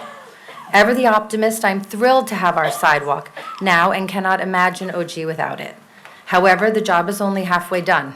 In fact, it is this section we are discussing tonight on the way to our glorious jewel of a town park, which needs the sidewalk the most. You have been shown photos of happy visitors being outside, biking, walking, running this strip of Shore Road.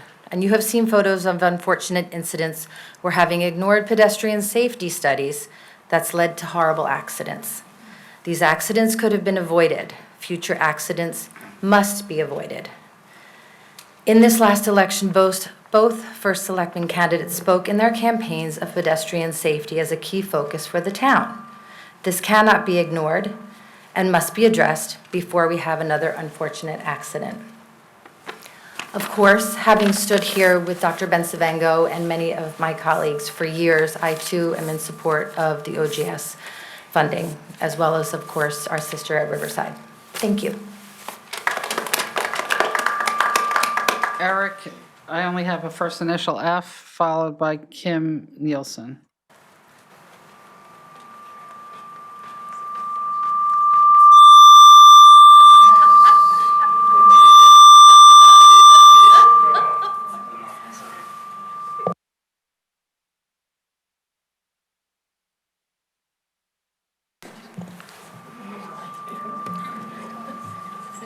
Reboot, that's what that is, right?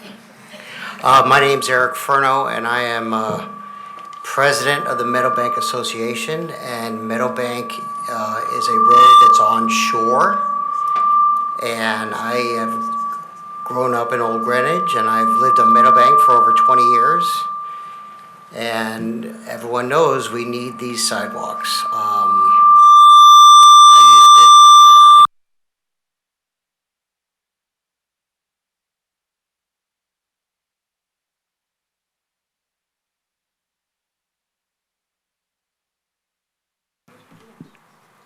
How's that? Okay. I used to walk my kids on shore to the bus stop, to Northhorn, you know, and you can't walk them hand to hand because there's cars coming and people on their phones and drinking coffee, and you guys know what I'm talking about. And having grown up in Greenwich, knowing the town's insight to acquire Todd's Point in 1945, where they knew it was going to cost them. It was going to cost them money to maintain, and they were also going to take a tax cut from not collecting from an owner. They had the hindsight to think forward and know how much that would improve our environment and our town. So I hope you guys have the hindsight to improve our town. Thank you. Kim Nielsen, followed by Jennifer Andrews.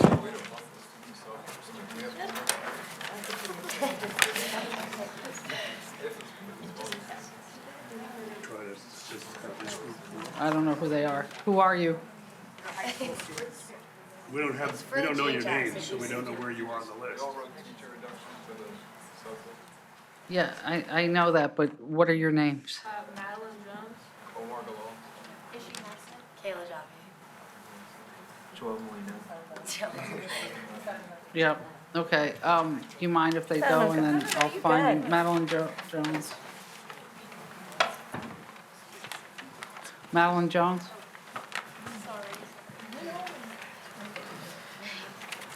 Hi, board members. I will be talking about the reduction of the 6 teachers at GHS.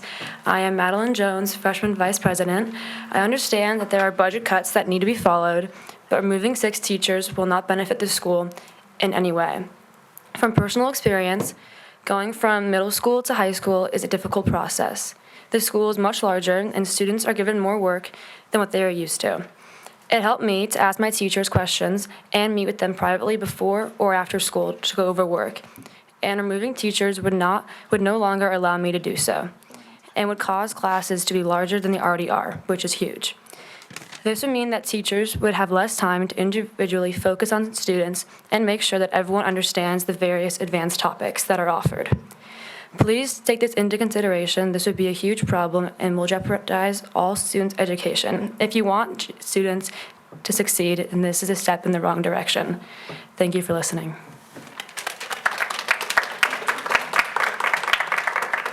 Why don't we just take the next? Yeah, can you just say your name so that I can check you off here?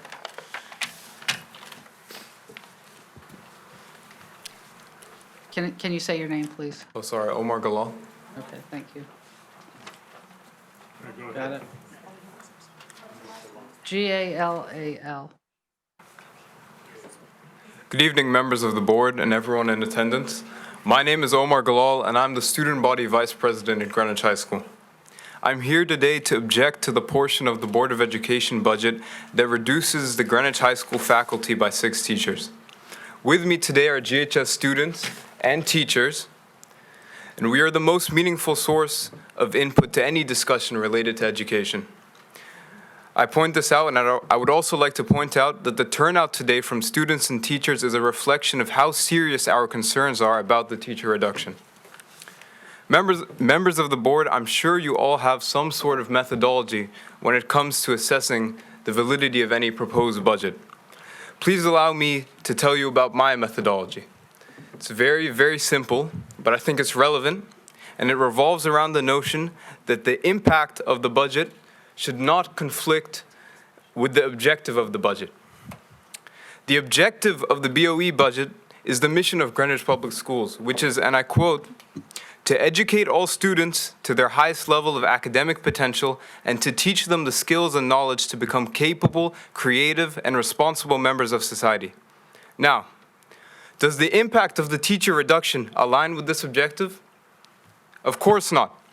Removing teachers not only fails to fulfill this mission statement, it actually goes against the mission statement. Teachers are not disposable. Members of the board, I have a question for you all. Would any of you remove 6 doors from your house? Why not?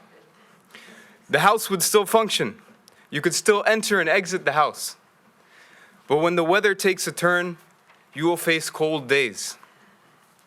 After the teacher reduction, when the rest of the teachers are strained for time and resources and class sizes increase, GHS will similarly face cold days.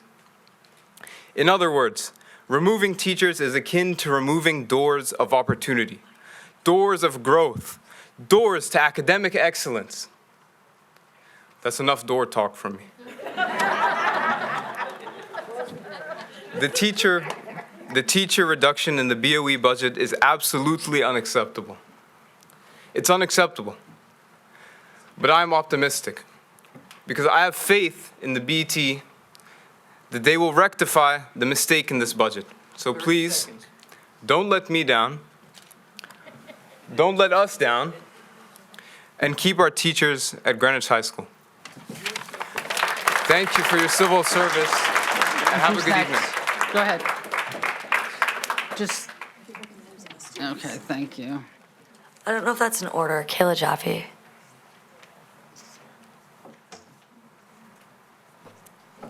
Okay, Kayla, Okay. go ahead. Hi, my name is Kayla Jaffe, and I'm the sophomore vice president at Greenwich High School. Throughout my past few years at GHS, I've learned a lot about these teachers in our school and the incredibly difficult job they have taken on. Teachers are the backbone of Greenwich High School. Cutting funding for teachers could harm the quality of our education, something that we take pride in at GHS. Teachers play a massive role in our lives. They are not only educators, but mentors, counselors, community leaders, and trusted adults, providing guidance to all students. Cutting funding for teachers would result in larger class sizes, reduced resources, and diminished opportunities for students, ultimately hindering our academic growth and potential. Throughout my past 2 years at GHS, I've met a ton of hardworking teachers. Let's not make it harder on them. I'd like to tell you about one of the teachers you would be harming if you were to cut funding, my freshman year Learning Center advisor, who was the most welcoming and incredibly kind teacher I could ask for. He always supported me and my needs, no matter the cost. These teachers are not valued and they are only seen as fillers, but coming from a student at GHS, they are way more than that. Recognizing the necessary role that these educators play, no matter what they teach, is key because they are the reason for GHS and the entirety of Greenwich Public Schools' undeniable success. So please, if you truly care about the future of Greenwich students, reconsider cutting teachers' funding because they deserve more than what they're currently getting, not less.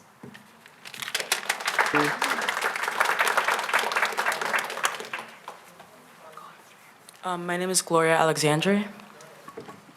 Okay, I want to take a moment to thank the board for the opportunity to speak at this meeting and the privilege I have been given to be part of a scholastic community that believes in democratic debate in order to resolve problems and explore new solutions. My name is Gloria Alexandre, and I'm a sophomore at Greenwich High School. The concern I've come here to address today is the 6th teacher budget reduction. As a member of the Student Council, I received a warning that we would be losing 6 of our beloved teachers at the very high school I attend. In the very high school I'm sure many of you have also attended in this room. Not only was I notified about the 6th teacher budget reduction, but I was also notified that the budget contributing to our physical materials, such as pencils and books, would be reduced, while the budget encompassing our teachers would be cut. Ladies and gentlemen, the pencil I hold in my hand simply cannot support a student through the wild and unpredictable road that is high school. This piece of plastic cannot help a student through a tough problem or a tough day, and this piece of plastic definitely cannot nourish and protect the children of this town. Materials like this pencil should not be valued over the well-being and presence of our teachers. Teachers are necessary to shape the leaders and creative innovators of the future. Board, I have come to you before you today as a student and a citizen of this town to remind you that our teachers do more than just teach us things like A² plus B² equals C², but they teach us to grow into confident, intelligent, and kind members of the society as we enter our adult lives. Please reconsider the budget so that none of our teachers will be cut from the family that is Greenwich High School. Thank you.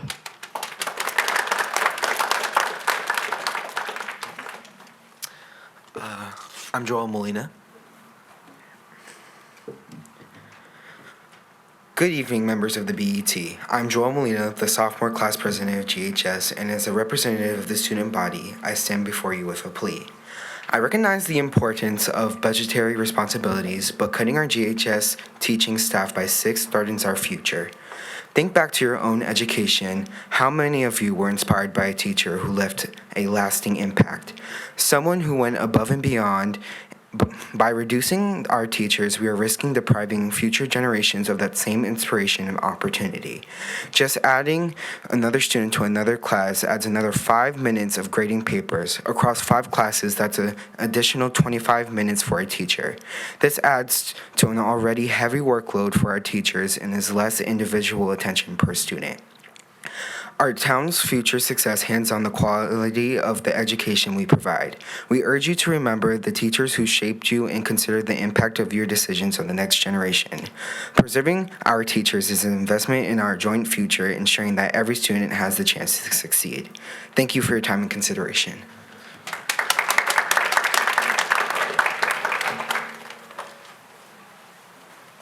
Ishi Hassett. Hello, members of the BET. I'm Ishi Hassett, the senior class president at Greenwich High School, and I'm here today to talk about the budget's 6 teacher reduction. Now, I was originally going to start off with something else, but just today at lunch, multiple of my friends were saying how bad they felt for their teachers because so many were absent this past Friday, and there wasn't enough substitutes or other teachers who were free to cover for them. And one of my friends said that the teacher next door to her classroom had to take attendance for her class and the class across the hallway, and then for the rest of the block, they just sat in the classroom without a teacher, learning nothing. Now, we don't know what kinds of teachers will be cut until you decide, of course, but we assume they may either be new teachers or teachers of a sort of niche subject. It's required that we take a certain amount of basic science and math and English courses, but it is those niche classes where students find their passions. Especially for my fellow seniors who have just gotten into college and are choosing what to do for the rest of their lives. For me, I knew I loved film, but it wasn't until classes like film as literature and medieval lit and ancient civilizations that I found my unique passion in historical fiction adaptations. These classes may be viewed as unnecessary for high school, but they were the most important classes of my high school career. Other students don't find their true passions through honors biology. They find them through classes like forensics and astronomy, science research, and animal behavior. Not only will the class sizes increase while one-on-one help and average test scores decrease, but these students will have potential to lose their future. There is no board without our teachers. There is no student without our teachers. It is only just 6 teachers this year, but that's this year, and so we need them. Thank you.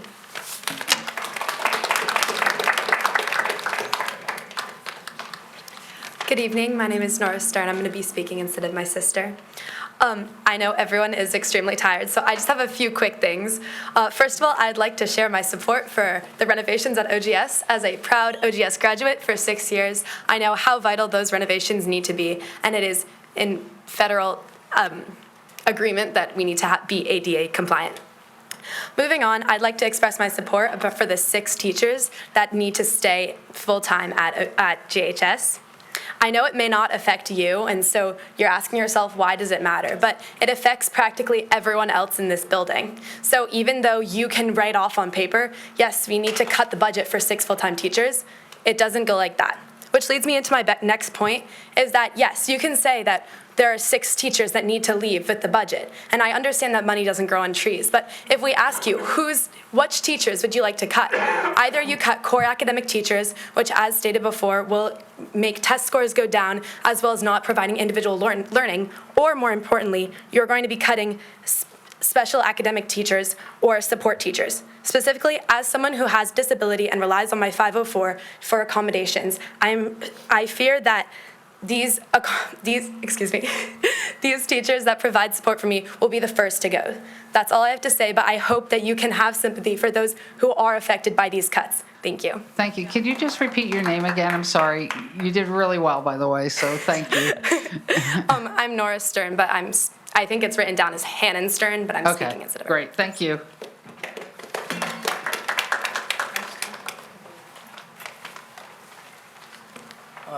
My name is Benjamin Varghese.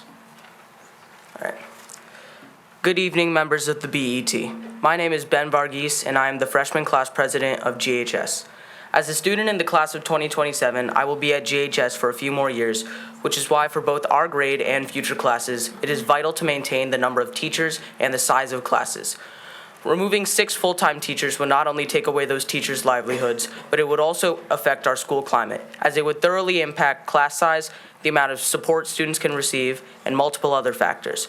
The freshmen of next year and the year after shouldn't have to deal with these impacts that they couldn't stop or advocate against. And if these teachers are removed from the budget, GHS would lose some of the many amazing classes that they have. GHS's wide range of electives and classes is one of the best parts of being a student there, and I think the entire school would hate to have that taken away. Some students need extra support, and in overpopulated classrooms, it makes it a lot harder for them to understand their material and certain concepts without a teacher to help them. I hope that the board is able to come to some form of compromise which can prevent the removal of these teachers. Thank you.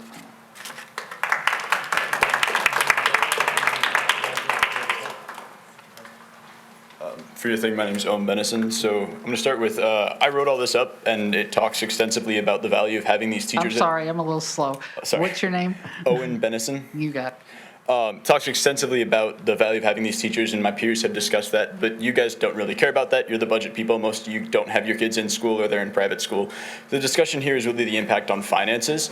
Now, the real value of having a strong academic system cannot be understated. If you're looking to save money, the place to do it isn't education.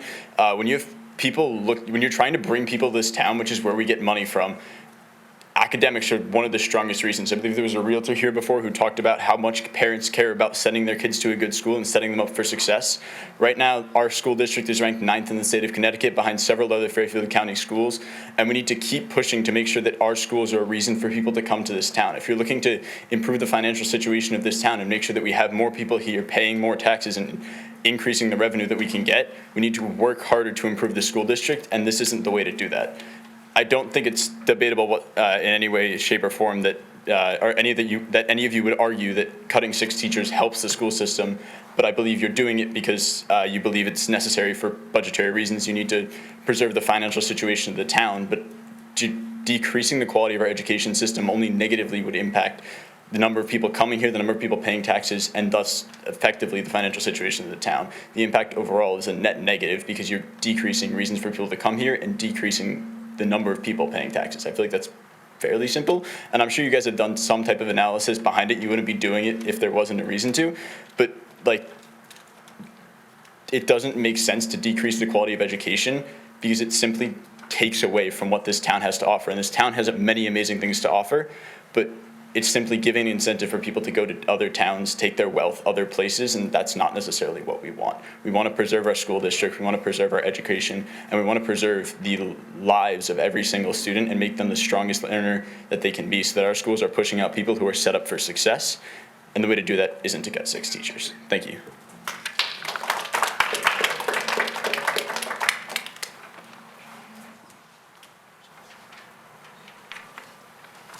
I'm Caleb Kaland, and if it's okay, I also have some words from some other people that weren't able to attend, other students. So should I just read my own, or? If you can read your own and then you can just submit the written comments to Got us, that would be great. Okay. Okay. For sure. Good evening, members of the Board of Estimate and Taxation. I am Caleb Kalin, the student body president of Greenwich High School. I'm here tonight to speak on the current budget considered with some remarks to share. I would like to read a letter that will be sent to you from our executive committee at Greenwich High School. To the members of the Greenwich Board of Estimate and Taxation, on behalf of the student body at Greenwich High School, the Student Government Executive Committee wishes to inform you of the anguish that is brought with the school budget under consideration. The Executive Committee is the group of students elected into positions of leadership by our classmates, and our role in student government is to acquire the sentiment of the student body and relay it to the respective authority. We seek to fulfill this responsibility by expressing our utmost concern for next year's budget that removes 6 teachers from GHS. A multitude of reasons exist as to why this proposed budget reduction at Greenwich High School is detrimental to students.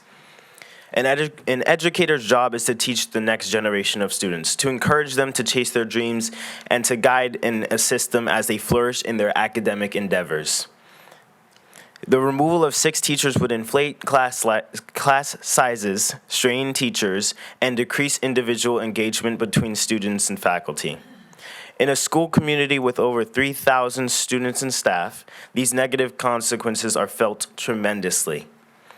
A general consensus exists among students and staff at Greenwich High School that this budget proposal would harm the current learning environment and hinder the ability for success in the Greenwich Public Schools' mission to, quote, educate all students to their highest level of academic potential and to teach them the skills and knowledge to become capable, creative, and responsible members of society, as my constituent Omar said.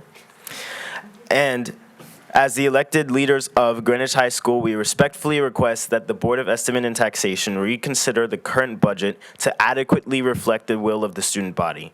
Please do not reduce the number of students at Greenwich High School next year. Number of teachers, sorry.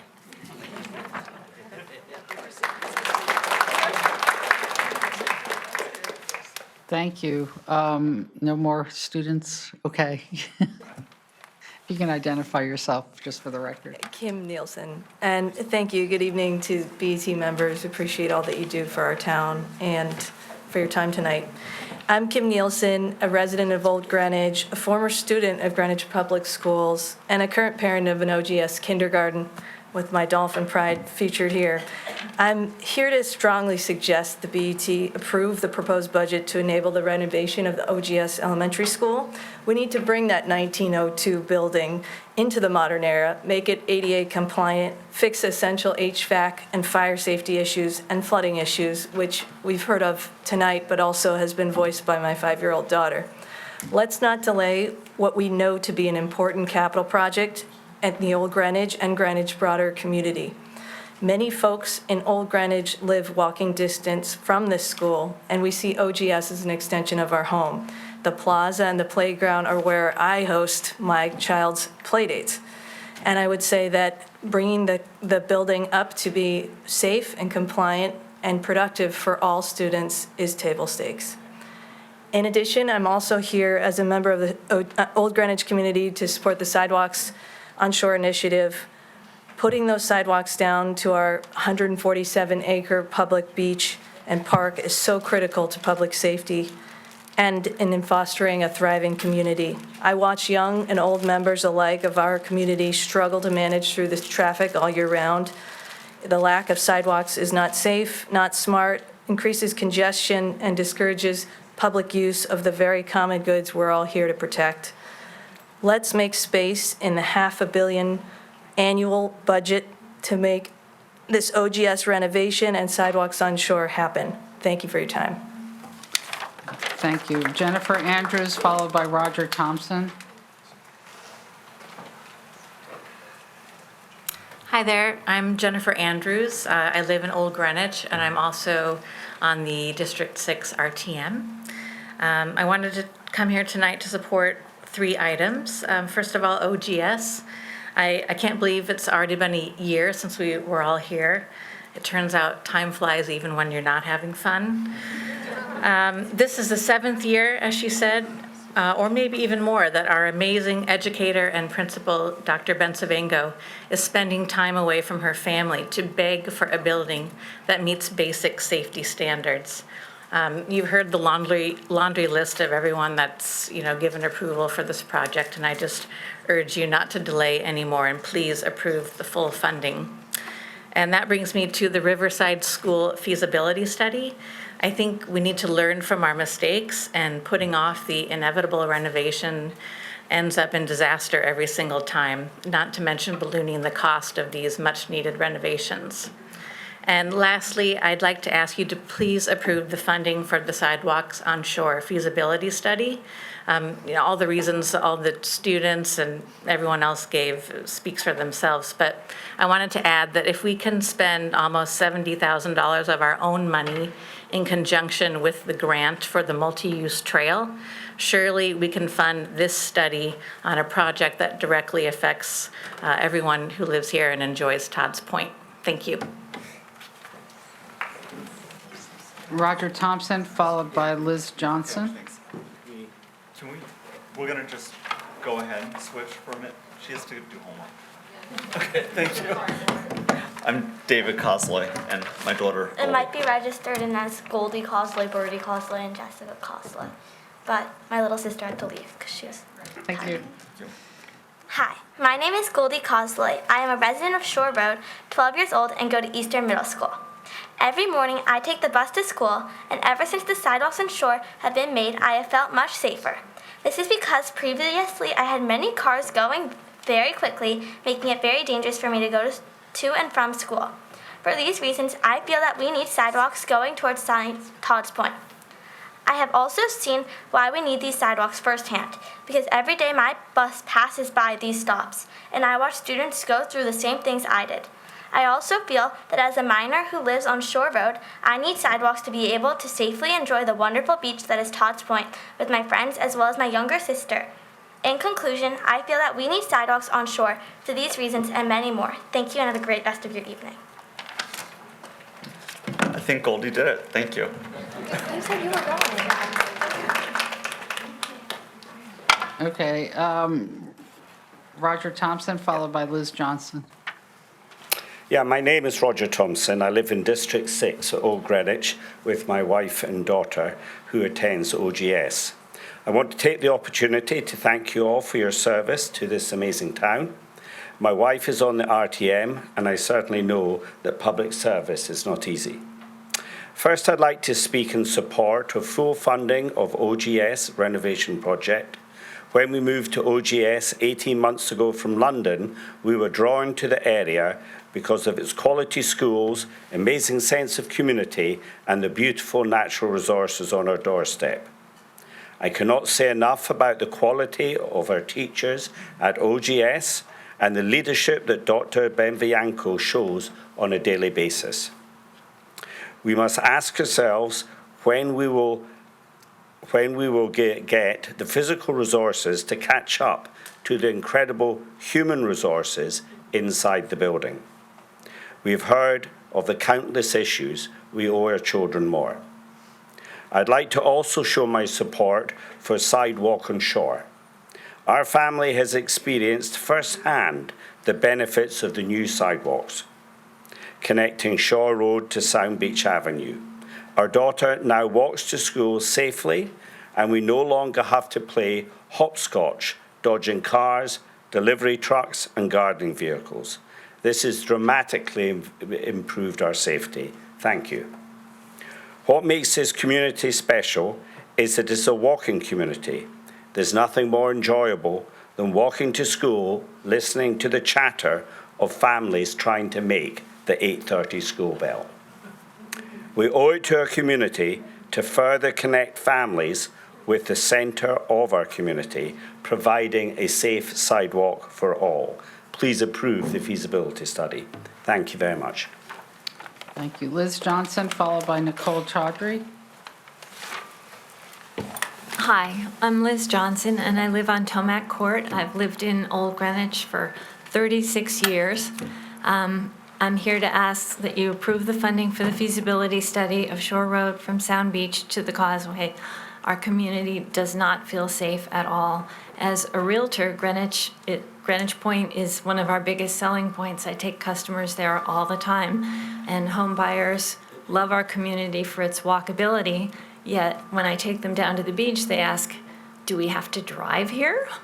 There's no sidewalks. And to me, it's actually shocking that it's the only major park in town that I can think of, and probably the most frequented park in town on summer, that has absolutely no safe way for pedestrians to get there. Over the years, traffic on Shore Road has increased. There's a ton of traffic on that stretch of Shore Road, and pedestrians are walking with their dogs and their children alongside of cars. It's crazy. It's a recipe for disaster. I would think that since the town has been told over and over of this dangerous condition, that they would fund this project, lessening the liability and increasing the safety for everyone. That's all. Nicole Chaudhry, followed by Barbara Sheridan, followed by Jill Cobbs.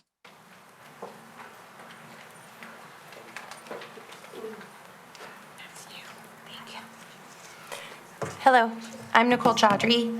I'm an Old Greenwich resident. I live on Meadowbank Road, which, as Eric, my neighbor, spoke of earlier, is a road right off of Shore Road on the stretch that would benefit from the new sidewalks that we're talking about. I'm also on the RTM for District 6. I'm on the Transportation Committee.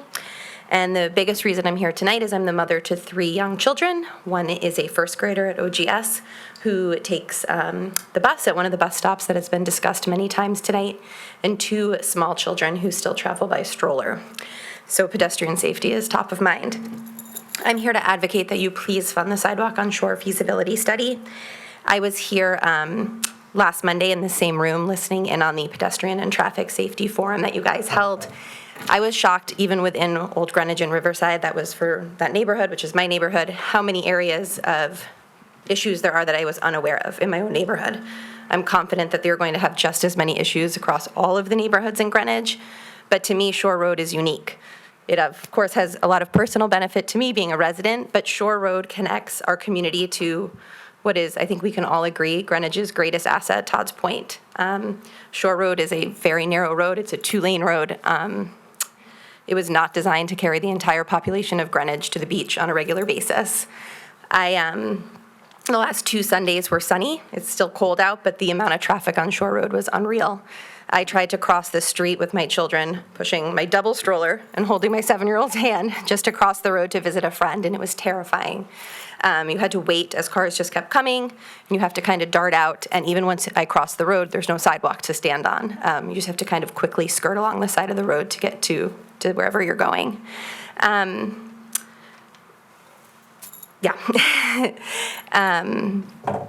Sorry.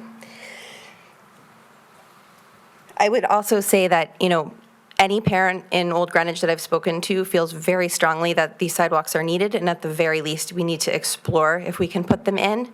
But realistically, being here on a Monday night is a luxury for a school-age parent to be able to pull off. If you held this meeting at Old Greenwich after drop-off on a weekday morning, you would hear a million stories of all the parents terrifying corners, crossing the streets, going to the bus stop, whatever it might be. So please consider funding the Sidewalk on Shore feasibility study, and please also fund the Old Greenwich school renovation. Assuming we can get the kids to school safely, it would be great for them to be educated in a building that's up to code. Thank you, guys. Thank you. Barbara Sheridan, followed by Jill Cobbs, followed by Hank Ashford. Good evening. My name is Barbara Sheridan, and as a volunteer at the Cos-Cob Library, I see how beloved the library is. It's a jewel in the community crown. It offers programs for all ages, from the very young to the elderly, and has a lot of visitors every day. As such, it is in desperate need of maintenance and repair. I hope you can help keep it safe and welcoming for all visitors. Thank you. Jill Cobbs, followed by Hank Ashford. Or Hank, followed by Jill. Good evening. I'm not Jill Cobbs. I'm Hank Ashforth. I am a member of the Board of Trustees of Greenwich Library. Good evening. I'm also co-chair of the Building and Grounds Committee. And I'm standing here requesting that you look favorably on our request of $1.179 million for important capital improvements that we have listed. There are 4 of them on your list there. And they actually include capital improvements at Main Library, Coscob, and the Byram branches as well. I'm going to begin with one word. The word is partnership. I think we all understand what a good partnership entails. It's a two-way street. I do my job, you do your job, and success is had. The town, in fact, is a terrific partner to Greenwich Library, and we applaud that. And actually, I thank you, members of the committee that came by the library to look at the jobs, the list of jobs that we have. We need your help. Greenwich Library averages over 1,300 visitors a day. That's system-wide, and that's a 2023 number. It's a growing number, and we're almost back to our pre-COVID levels. But our visitors need a library that functions. Our staff and our board and our volunteers are incredibly dedicated to their service. I've never worked with more dedicated individuals. Your help on the 4 projects is desperately needed. 1, the elevator modification. This is the 3rd time we've had it in front of you. Those who have seen the elevators know that they are in desperate need of repair. The main sewer line that leaves the building was built in the 1930s. I don't think I have to go further than that if in fact that something were to happen to that pipe. Certainly it would affect the 1,300 visitors we get every day. The renovation of Coscob is on the list, and my co-chair to the Building and Grounds Committee, Jill Cobbs, will speak to that. And then finally, number 4, HVAC replacements to the children's area in both the main library and over in Byram. If we do this, we'll make sure that we can continue our high level of service to all our patrons. I ask you, in the name of the partnership, to look favorably on our request. Thank you. Thank you. Jill Cobbs, followed by Kim Field. Good evening. I'm Jill Stauffer Cobbs. I'm a member of the Greenwich Library Board and co-chair of the Buildings and Grounds Committee. As you know, Greenwich Library and its 2 branches, Coscob and Byram, are a fine example of a public-private partnership with the town of Greenwich. And so we are requesting $421,000 for the public funding piece of the Coscob renovation project. And just as a benchmark, that is only 14% of the total project cost. So this amount is specifically for 5 line items related to maintaining the existing Coscob branch. The line items are 1, repair, repoint, and replace the damaged existing exterior brickwork. 2, replace the original carpeting. 3, mill and repave the existing library parking lot. 4, improve the original inadequate interior lighting. And 5, repair the existing roof. These items have not been properly addressed since the building's construction in 1999, almost 25 years ago. In the past, we've included many of these expenses in our long-term plan, but with the advice from BET, we also felt it was prudent to defer our request for this funding until we are ready to renovate the existing branch. And I am pleased to report tonight we are ready. Yay!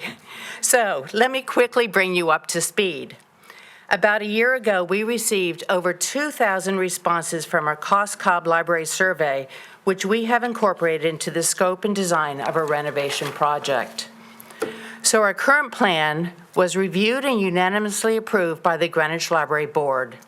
It was reviewed and is endorsed by the First Selectman. It was reviewed and supported by DPW. It was reviewed and supported by Peter Berg's Plan B team. It was reviewed and unanimously approved by the Coscob Library Friends. It was reviewed and supported by the Coscob community. It was reviewed, I'm almost done, and unanimously approved by RTM District 8. It was approved by ARC, and it was approved by P&Z. We have interviews scheduled on April 8th with 3 construction managers. We are getting ready to apply for a building permit. 30 seconds. Okay, we plan to break ground this fall with a completion date of mid-2025. So, if these public funds are withheld, it will surely disrupt the momentum of this project, and more importantly, could jeopardize our public-private partnership. Thank you for your consideration. Thank you. Kim Field, followed by Barbara O'Neill.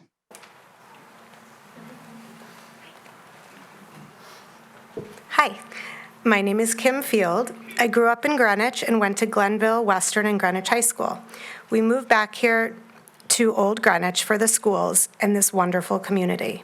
We have 3 children at Old Greenwich School, 4th grade daughter, 2nd grade daughter, and a son in kindergarten. As you know by now, our school, Old Greenwich School, is not ADA compliant, is not up to fire code as we need sprinklers, does not have proper security, and has backed up sewage after rain in the kindergarten bathrooms. We have no elevator, and we have classrooms on 4 different floors of our school. So children on crutches or wheelchairs have a problem. It's 2024, and we are back to tell this story to this group in this same room. We hope tonight Greenwich BET is ready to approve full renovation for Old Greenwich School, despite your political party. We all support our children and having safe and healthy schools. As you all know, to get into Old Greenwich School, you have to walk up many steep steps. My daughter was on crutches last April, as well as this past fall, and I had to carry her up the front school steps each morning. Then once inside the school where I could not go each day, she would have to find someone to carry her backpack and her crutches to then hop on one foot up 80 steps to the 3rd floor to her classroom. She did this to get down to music, media, or art, then hop back up 80 steps again to the 3rd floor to her classroom, then hop back down 80 steps to lunch on the basement floor, hopping back up 80 steps to the 3rd floor for class, and hop back down 80 steps to then leave for the day. That's one day. That's a lot of hopping steps, but not the kind of steps we all are looking for these days. Her friend, who hurt her back last year, had to stay out of school for 3 weeks because she could not get up to her 3rd floor classroom and didn't want to sit alone downstairs, Zooming up to the class with a separate teacher. Yet another friend in a wheelchair from a very bad accident took class for many months alone with a teacher on the 1st floor, Zooming into his class on the 3rd floor. My daughter would always ask me, why is this allowed? There are many other kids and parents I see carrying their kids up steps each year with crutches. It just seems ridiculous at this point. The fact that the town of Greenwich has allowed schools in Greenwich to continue to be non-ADA compliant after 34 years is unacceptable, illegal, and frankly, as my daughter said earlier, irresponsible. The Americans with Disabilities Act was passed in 1990. Old Greenwich School is not compliant. If you go to New Canaan and Westport, you will see many renovated, well-kept schools, if you want some good examples. When you vote, please pass full funding for the OGS renovation project and do it for our children. I also support the much-needed Riverside feasibility study.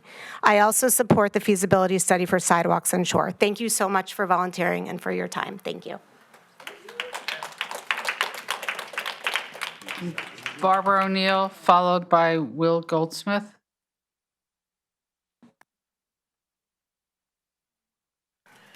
Good evening, everybody. I am Barbara O'Neill and I'm a member of the RTM from District 6 and a member of the Old Greenwich School Building Committee. I want to thank you very much for your time this evening and to give us the opportunity to speak. I'm here to ask you to consider 3 requests. The first request, of course, is to fully fund the Old Greenwich School project at approximately $46.3 million. This number includes the $1.3 million increase in cost resulting from the BET vote last year not to fund the project. To reduce the amount of tonight's request to $1.3 million, the committee eliminated items totaling $3.8 million from the budget. It was a frustrating process because some decisions are really short-sighted, but required to lower the cost. Among the items that we voted to limit, we limited the interior painting, the repair of floor tiles, the number of security cameras, and we went for asphalt instead of concrete, which we know asphalt will deteriorate faster. Despite these decisions, the committee still needs $1.3 million. The 4 items driving this request are replacement of the non-ADA compliant playground, hiring a hygienist for the safety during construction, replacing non-LED light fixtures, the cost of which will be recouped over time, and replacing a section of the roof needed to support the HVAC equipment. Ironically, the committee is asking for almost the same amount squandered by not fully funding the project last year. On a more positive note, I'd like to thank the BET members who took the time to attend our meetings either through Zoom or in person. My second request is for greater transparency in government, which includes taping the 9 days of BET budget hearings. Currently, they are televised and on YouTube, which is great, but because these meetings are not taped, everyone interested is required to watch them live. Most BET members and RTM members are not able to sit through 9 days of meetings. Therefore, they miss meaningful discussions about a budget that as public officials they must vote on. How then can they cast an informed vote if they do not have access to critical budget discussions? Not only are RTM and BET members in the dark, but all other interested citizens are too. We are all denied the ability to see important government body make critical decisions about the quality of life in this community. The third request, briefly, is to ensure that all construction projects, whether they be renovated or new, ensure that they are as energy efficient to the greatest degree possible, and to ensure that all projects take full advantage of government and non-government grants. When we build, we renovate our buildings, we need to be fully Thank you, aware Barbara. that we are making decisions for the future. Will Goldsmith, followed by Carrie Bisbee.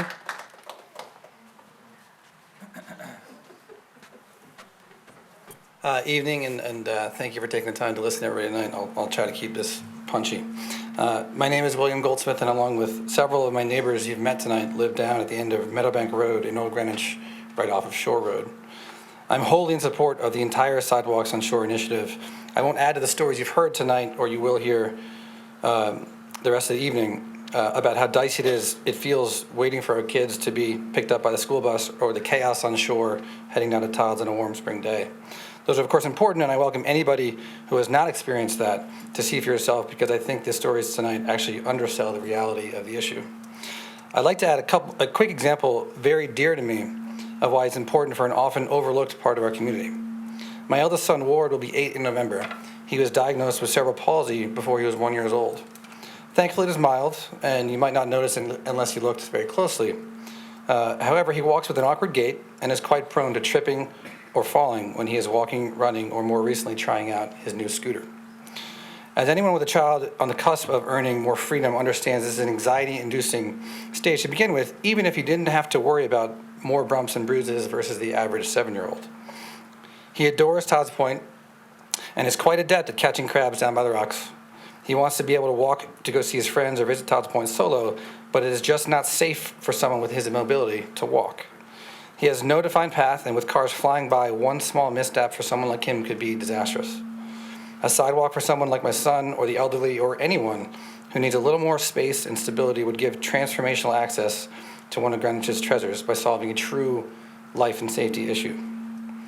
Of course, given the Old Greenwich School funding line item is on the agenda tonight, I need to add that it's just as near and dear to my heart and very much the same issue for someone like my son. I can't deliver the message better than the children who started the hearing tonight, but the safety issues I just mentioned very much apply to someone with mobility issues at a non-ADA compliant school as well. It needs to be fixed. Please approve both. Thank you. Carrie Bisbee, followed by Janet Stone McWiggin. Good evening. I'm Carrie Bisbee, Riverside School parent, former PTA president, and current PTAC Facilities Committee member. I want to thank you for the robust turnout by the BET at the building tours we hosted for you last week. We appreciate your interest in understanding our building's issues, and our town is fortunate to have elected representatives like you who prioritize due diligence. As many of you observed last week, our school is well-built and architecturally charming, but it is inaccessible, poorly configured, and overcrowded. You saw areas of the school, such as our tiny cafeteria and our even tinier kitchen, instrumental music lessons that occur in a storage closet or hallway because no other space is available, and a second-grade classroom so crowded students could barely get around their desks. You didn't see an elevator or fire sprinklers because there aren't any, but you did see how these issues, among others, create undue challenges and disruptions that likely don't exist, or at the very least don't exist to this degree, in a typical elementary school building. What's more, these issues have existed for years, including when KGD completed its district-wide assessment 6 years ago, designating Riverside as the K-5 building with the greatest need for additional capacity. That, plus the building's significant accessibility deficiencies, placed Riverside among the trio of schools considered to have the highest priority needs at that time. Now the projects at the two other high-priority schools, OG and JC, are underway. Riverside is next in line. And the BOE concurs, as per statements of support at last week's building tours, and a 5-year capital plan designating Riverside as its only upcoming major school building renovation project within that time frame. All told, nearly 500 children learn and grow in a facility that does not meet present-day safety or accessibility standards. While Greenwich residents value our town's fiscal prudence and low taxes, we also take pride in the quality of our schools. However, the state of this school building is not something that we should be proud of. The breadth and longevity of our building's issues means the time to lay the groundwork for renovating Riverside is now, starting with the requisite feasibility study to determine the scope of the work needed to properly resolve the building's issues. The information gleaned from feasibility, including more reliable cost estimates, can then help you determine how funding for this project fits within the town's broader capital improvement plan. To that end, we ask that you approve the $150,000 feasibility study in the fiscal '25 capital budget. Thank you.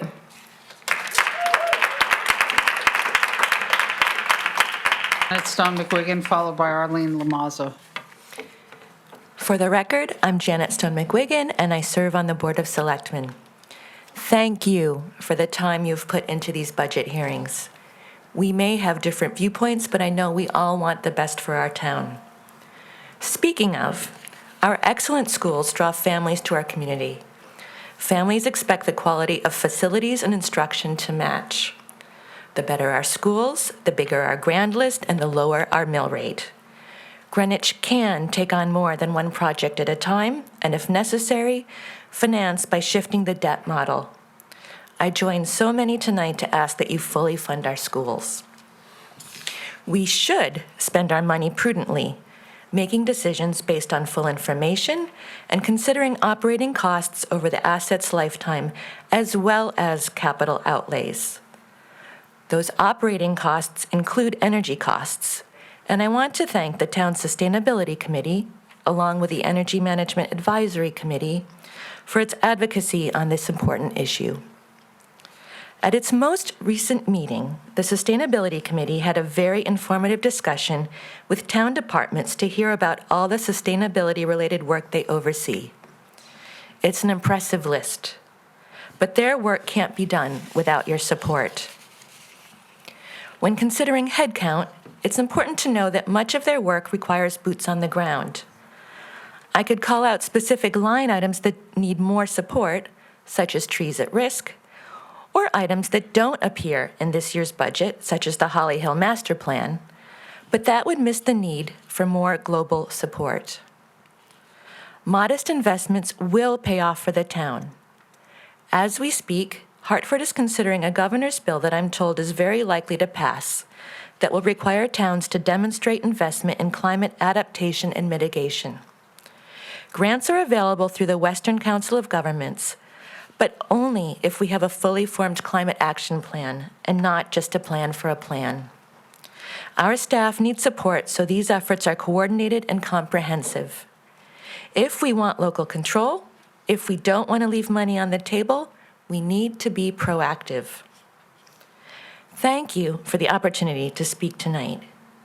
It's easy for me to attend in person, but that's not true for everybody.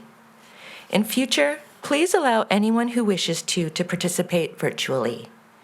In allowing only those needing accommodations to do so, they are singled out, though I'm sure this wasn't the intent. Greenwich is an inclusive community, and public meetings should reflect that. Thank you for your time and consideration. Arlene Lamazzo, followed by Judith Schultz. Good evening. My name is Arlene Lamazzo. I'm here to support the Shore Road sidewalk. In 1986, I was with the first selectman when he agreed to form the Selectmen's Sidewalk Committee. From 1986, for the next 21 years, we made sure that a new sidewalk was constructed in the town of Greenwich, one per year. The first 10 years, we did it on the post road. The second 10 years, we did it throughout town. From the very beginning of our work, whenever we met as a committee, it always came up that one of the most important sidewalks that we should do was the one leading to Todd's Point. And I'm sorry to say that for all those years we talked about it, we didn't move it forward. So now, here we are. It's 38 years since then, and I think it's time. It's time to do it now, and I urge you to do so. Thank you. Arlene, Judith Schultz, followed by Molly Salibi.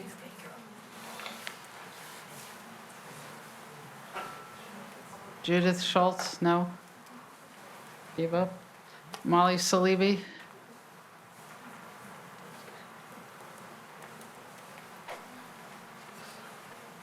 Okay, hi, everybody. Molly Salibi, RTM District 8 Budget Overview Committee, and especially proud member of the deeply talented, dedicated, and transparent Old Greenwich School Building Committee. I'm privileged to be part of the OGSBC, and I can't wait until we deliver a fully accessible, healthy, safe and secure, well-ventilated, and more building. I have 4 items tonight, and while they've been mentioned, I won't cede my time, and I also wouldn't want to break my 8-year consecutive streak of advocating in front of you. GPS operating, when 6 GHS teacher positions and 4 middle school are being compromised to meet guidelines, that's very concerning to me, and I wonder how that's not unsettling to every BET member. That's not okay. Students' education. For those who like comparing, our closest neighbor Stamford proposed a budget 6.4% higher than their last year's. Just this week, my brother let me know that my freshman niece is doing really well with her rigorous coursework at UT Austin, and I quote him when he said, "GPS prepared my kids well." Please support the GPS budget in full. Please listen to the impressive students who came out tonight to speak to you. I don't know any of them, and I sure am proud of them. OGS construction funds. We're here for a 4th time requesting the money. Time is up. The renovation is very well thought out. I've read the ed specs so many times I can quote from them, and I can tell you the tedious work that has gone into value engineering and maximizing the project scope is impressive. We have a terrific team. Even our owner's rep is here tonight. I also want to publicly thank our Vice Chair, Jackie Welsh, an architect with decades of experience and from whom I've learned so much. Jackie's work on design, her knowledge, her commitment, any town building committee should be so fortunate to have Jackie. Riverside feasibility, please add this small amount to the budget. We have a facilities master plan that needs to keep advancing. Many of the critical issues that plague OGS are also present at Riverside. Children are waiting. Sidewalks on shore, please support survey funding for Phase 2. I've worked on 2 smaller sidewalk projects with my D8 constituents and lent my support for SOS Phase 1 and have met with any OGS residents to discuss Phase 2. Finally, the budget is a reflection of the town's values and standards. I'm from a family who's lived here since 1966, and GPS has educated 15 Celebes thus far. Greenwich needs to raise the bar and move in a much more timely manner when it comes to maintenance and capital improvements in particular. It's your board's job to provide financing, and your expertise lies in structuring the financing. Thank you. John Fisher, followed by Vince Brown.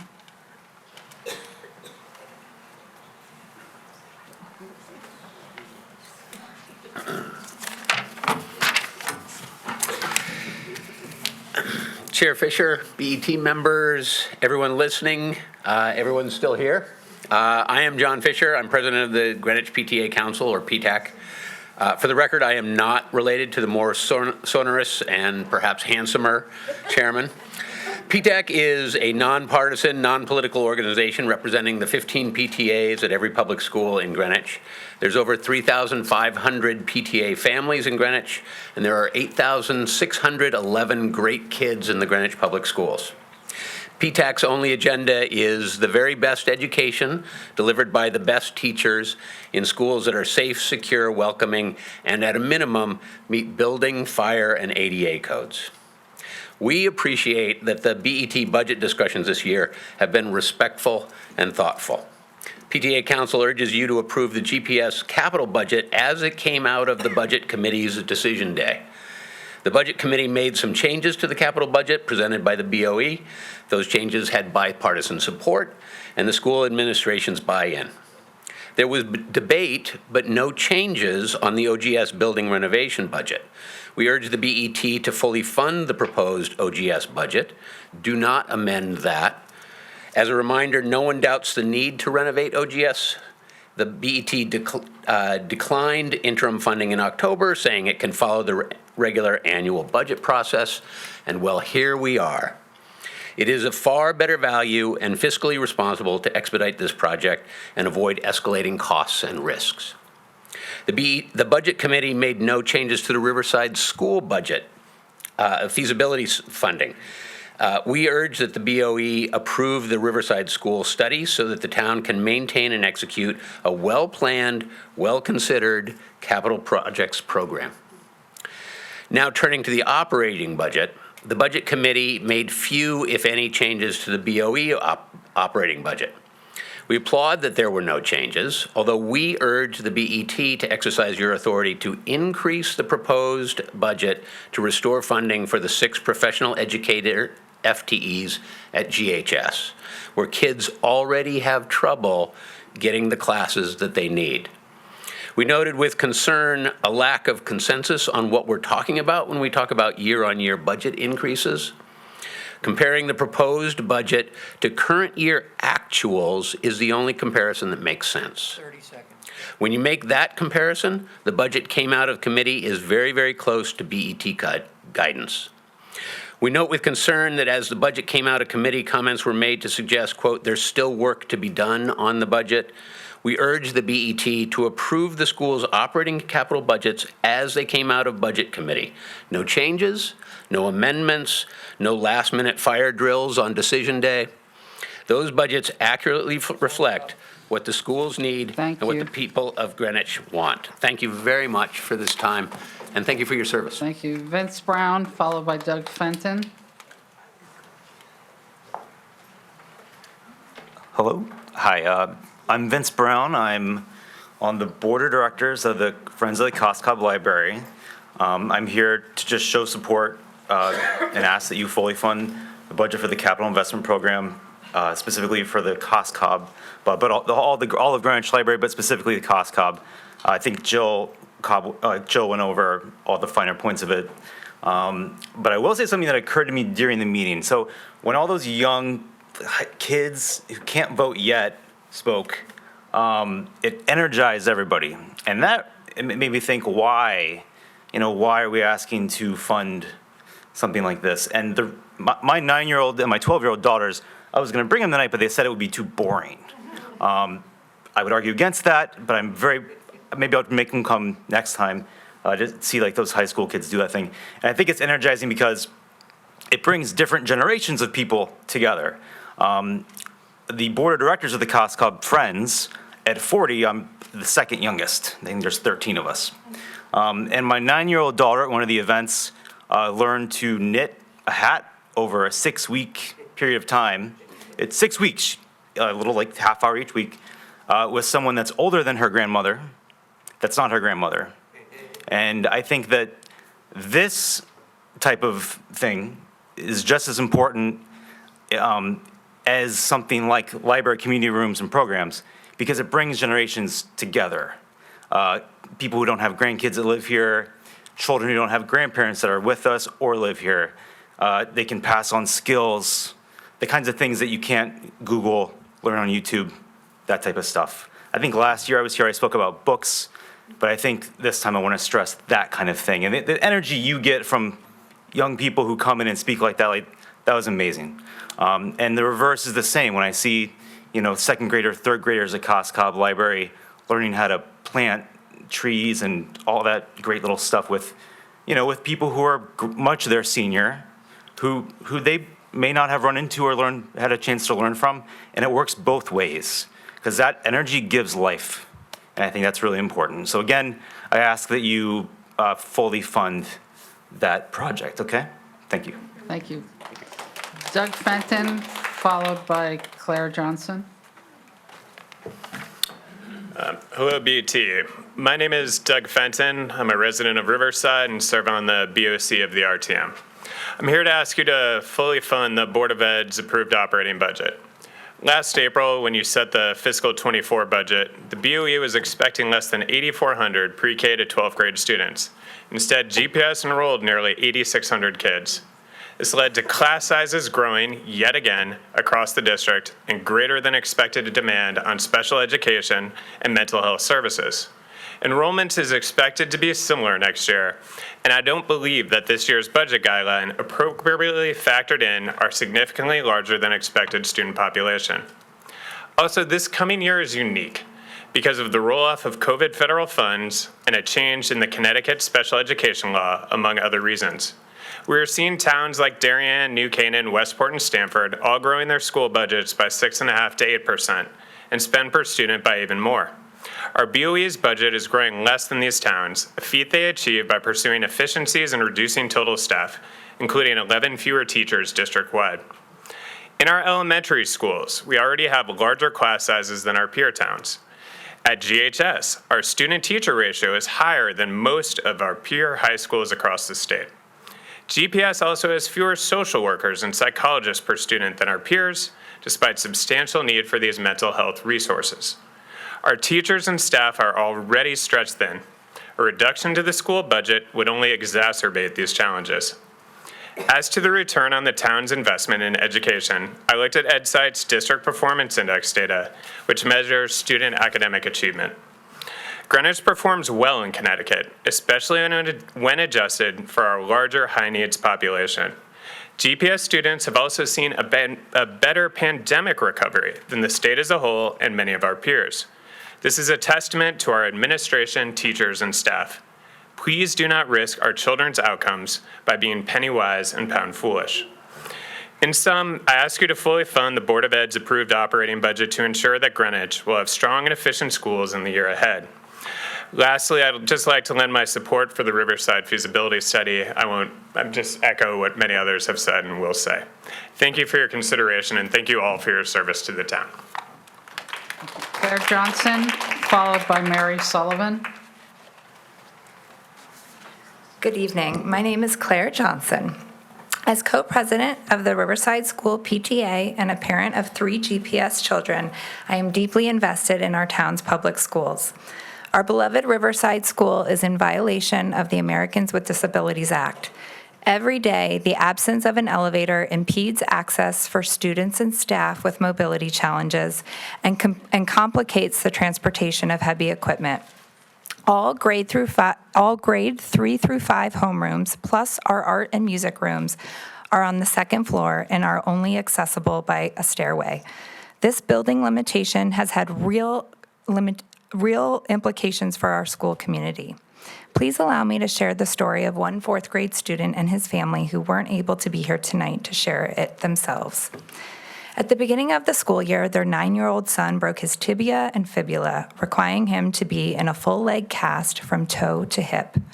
Not only did this child face the challenge of being in a wheelchair and on crutches for many weeks, but the school had to relocate his entire fourth grade class to a first floor classroom so he could avoid the staircase. This decision put the students, homeroom, and specials teachers in a suboptimal place to learn and teach lessons, as it was significantly smaller and without access to their usual supplies. All of this inconvenience could have been avoided if only we had an elevator. I also feel compelled to represent the voices of all the families who have not been able to enroll at Riverside due to our lack of elevator. Imagine you are the parent of a disabled child who requires a wheelchair, and your child cannot attend his or her neighborhood school because it is out of compliance with a law of nearly 35 years. We believe our residents deserve better and that our public schools should be inclusive to all.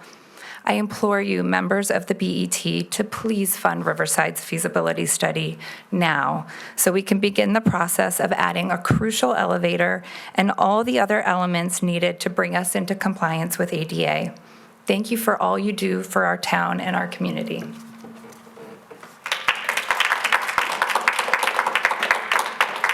Mary Sullivan, followed by James Waters. Sorry, Mary. Good evening, BET members.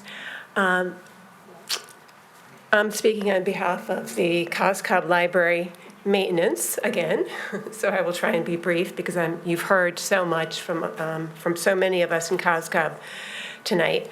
But in the 22 years I've lived in Cos Cob, the library has been very important to my family.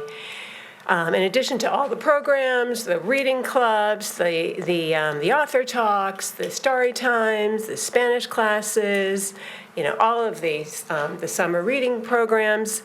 It was also a very special place. It was a special place for my daughter. She loved going there after school. In elementary and middle school, she would go and hang out with her friends, get homework done, and the librarians were like an extended family for her. She was so happy there.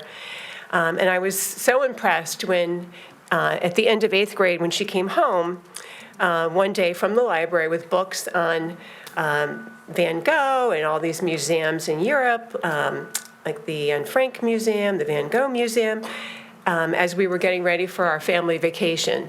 So at that point, I just felt so lucky to be close to such a great resource in our community. And I think I speak for all of my neighbors as well when I say that we feel that the Cos Cob Library is so important and so precious to our community. And we really need your help right now because, in addition to the lack of space for adults and teens who just want a quiet space, a space to study together, a space to get tutored, to meet with their friends and get work done. It's also in dire need of repairs. So you've heard about the repairs. I know you're aware of the request.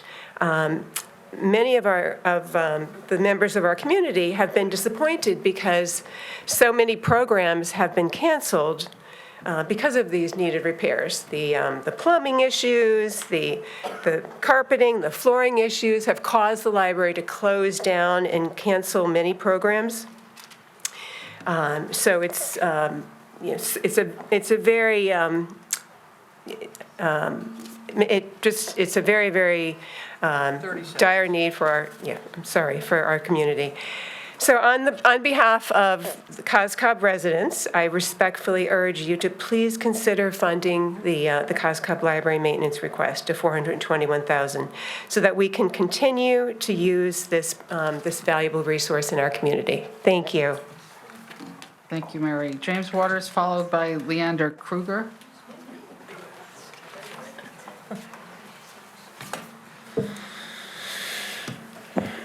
All right, we're getting to the point in the evening where we have the diehards in the crowd. The Old Greenwich Building Committee will be getting up at 6 a.m. to go to our 7 a.m. meeting, though, so we won't be missing that. All right, good evening, Chairman Fisher, members of the BET. My name is James Waters. I serve as the chairman of the RTM Budget Overview Committee and the chairman of the Old Greenwich School Building Committee. The BOC looks forward to having you at our meeting on May 2nd to explain your proposed budget. We'll want to understand the rationale behind changes you suggest to the budget and vision proposed by the First Selectman and Board of Ed. On the operating side, we'll want to understand the impact your budget will have on mission execution and the level of services our constituents expect. We'll want to hear what you're doing to manage costs like healthcare and utilities. On capital, there are some large changes to the 5- and 15-year capital plans, and BOC will want to understand them. We're hopeful the current budget begins to articulate a prudent budgeting path going forward and gets us beyond over-reliance on interim appropriations. We know the needs, what the needs are, and should craft a cohesive plan that executes responsibly.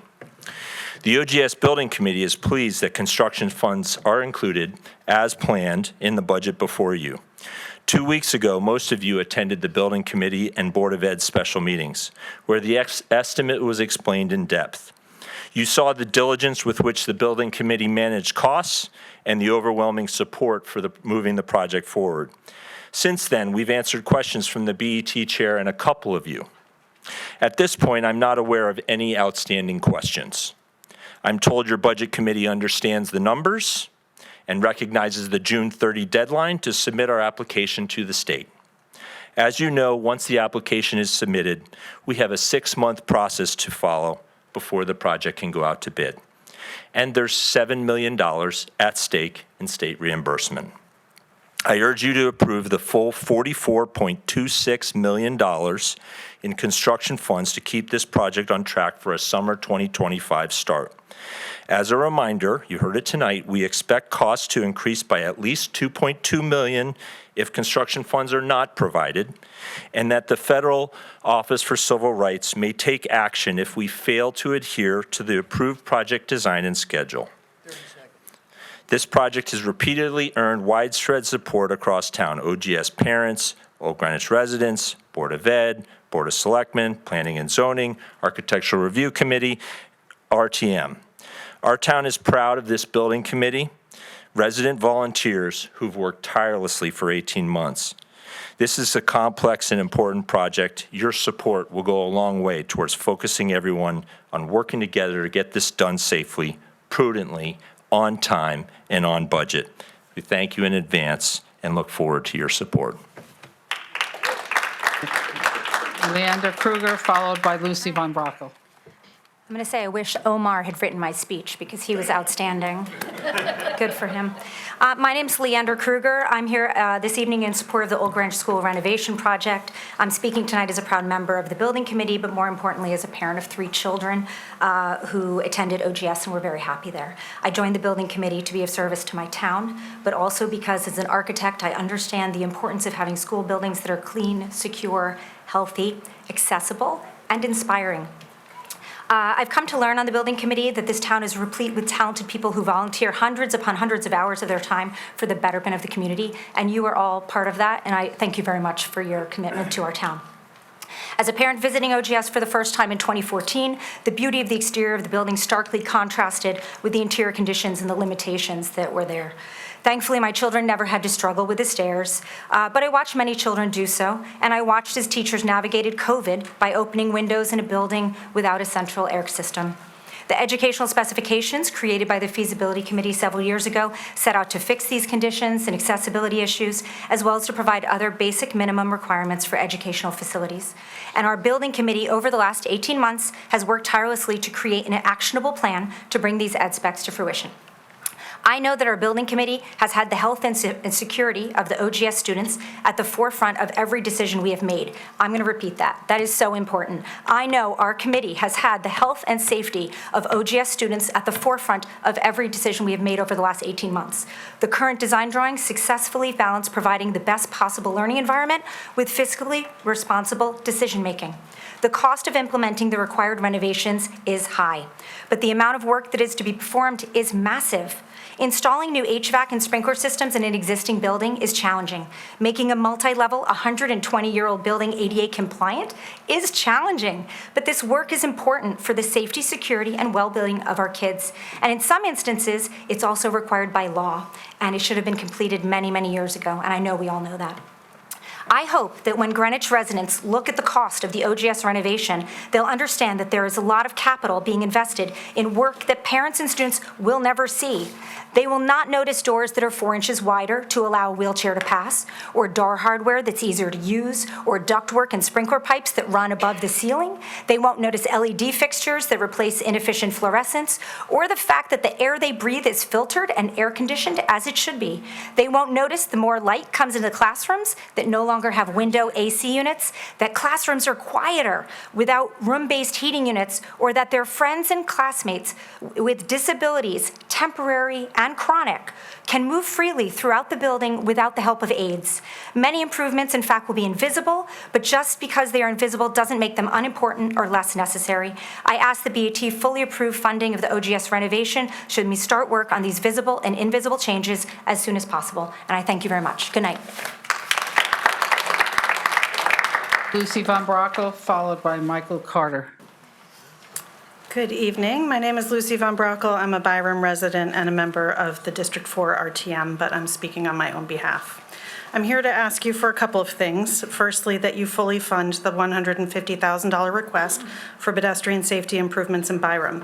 2 years ago, we were told that the plan was to appropriate $900,000 over 3 years to address long-standing safety issues. $300,000 was funded 2 years ago, the rest was deferred, and this year the future funding has been entirely removed from the capital plan. This $150,000 will be used to make 3 unsafe crosswalks outside of New Leb and Western more visible to drivers and safer for the many families and children that have to walk to school. Byram is expecting a sizable increase in traffic we cannot absorb due to thousands of units being built in neighboring Portchester, upcoming work on I-95 and Route 1, new artificial turf fields at Western that will see a lot more use, a new skating rink, and more housing units being built. This is an urgent issue for Byram. That said, I support all of the requests for funding for pedestrian and cycling safety throughout the town in this year's budget. I told Carol Zarilli I'd bring up Glenville because that is also a long-standing project that keeps getting deferred and cut. The First Selectmen's Community Survey made it quite clear that the ability to safely walk and bike in Greenwich was a priority for residents, and the BET should fund those priorities. I would also ask you to fund the request for more zoning enforcement staff. This is time-consuming work, particularly in a town of our size, and the current zoning enforcement staff is also tasked with addressing nuisance enforcements and a ton of other issues. Until you've had to deal with the problem yourself, you may not be aware of the challenges and need. I have dealt with multiple zoning and nuisance issues and can say with confidence that the inability of zoning enforcement to address all but the most urgent violations has a huge impact on our safety, property values, and quality of life. I'd be thrilled to take any of you on a personal walking tour of my neighborhood to give you an idea of how zoning enforcement helps and why we need it so badly. I can also email you tons of photos and correspondence like I already have. And finally, the phrase maintaining level services often comes up as a budgetary goal, but in recent years, BET guidelines have pushed our Board of Ed into making consequential decisions to meet guidelines and avoiding having this board make further cuts. The squeeze on the BOE's operating budget becomes more and more apparent every year. It's not possible to maintain level services anymore. We are a wealthy town and have a long-standing reputation of having some of the best schools in the country, but our reputation is fading.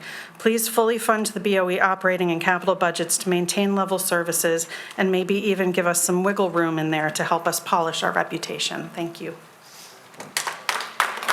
Michael Carter. Good evening. I'm Michael Carter. I'm a 30-year resident of Old Greenwich in the Edgewater neighborhood, and my children all went to the Old Greenwich School. I have 40 years experience in architecture, real estate development, and finance, and so I've had extensive exposure to rising construction costs. The primary issues to be solved at the Old Greenwich School, ADA compliance, air conditioning, ventilation, sewage, sprinklers, have been ignored for decades. In addition, we now have the need for ADA-required replacement kindergarten classrooms and school security. It is urgent that these issues be addressed as soon as possible. The ed specs were created 7 years ago. And not surprisingly, as the specs were studied and designed, additional issues arose that needed to be addressed, adding to the cost. Unfortunately, initial delays and debates pushed the project back into the recent high inflation period, and costs have continued to rise substantially. The building committee hired an independent cost estimator recently and worked hard to trim the recent increases down, on top of the previous estimates of $44.8 million, including the escalations due to last year's delays. This is only a 3.3% increase, which is modest given the inflation over the past year. It is urgent that the funding for the project be approved. Further delays will expose the project to additional cost escalations from several sources. In addition to inflation of existing construction and material costs, further delays will likely trigger increases in the fixed price A&E and project management costs, as these consultants are paid on a fixed price timetable. So these consultants would be entitled to additional funding in their contracts given additional delays. In addition, further delays in commencement of the project will result in changes of construction management and design staff that may cause confusion and errors in project design and execution. I ask the BOE proceed with approval of the funding in a timely manner to qualify for state funding in this cycle in order to secure the funding as well as incorporate any design changes requested by the state before the final design documents are completed, to again avoid additional cost increases, and most importantly, to deliver a renovated school that meets current ADA guidelines, fire protection, drainage, air quality, HVAC, and classroom capacity that Old Greenwich students deserve. Thank you. Patricia Adams, followed by Amelia Szabo. I am not Patricia Adams, but I have to go home to my young child. And I'm going to hand this in to you, what I was going to say. I'm Tracy Shepard. I live at 48 Hawthorne Street North in Glenville. And yes, I did. And at 9:48 p.m. was the first time that anybody from the west side had the opportunity to speak. So, well, speak. Go ahead. Well, I don't want to take away from my neighbors who have been here. Well, they'll be next, so just go right ahead. I had to take them, I took them in the order that people signed up, so that's the reason. No, you didn't. Signed up after me or not. Yeah, and all of the kids from the high school, God bless them. I followed the order I was but, given, so please don't. Let's just proceed. Well, thank you. I'm glad I have all of your attention. As I said, my name's Tracy Shepard. I live 48 Hawthorne Street North. It's S-H-E-P-H-E-R-D. As my Scottish husband will tell you, that's the proper way to spell it. So I am here in support of the Weaver Street Sidewalk Project and the Glenville Corridor Project, which are two separate projects. For too long, myself and countless countless others in Glenville have been tirelessly pleading with our town authorities to address the pressing safety concerns in our neighborhood, particularly for our cherished school children. As I said, I live on Hawthorne Street North, just opposite the park, nestled snugly between Gray Rock Drive and Weaver Street, and my greatest worry lies in the safety of our school children.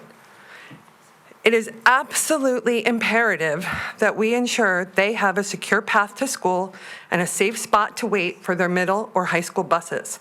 The intersection of Hawthorne Street North and Weaver Street stands as a stark danger zone where reckless speeding and poor visibility towards Glenville Road imperil our children's lives day in and day out.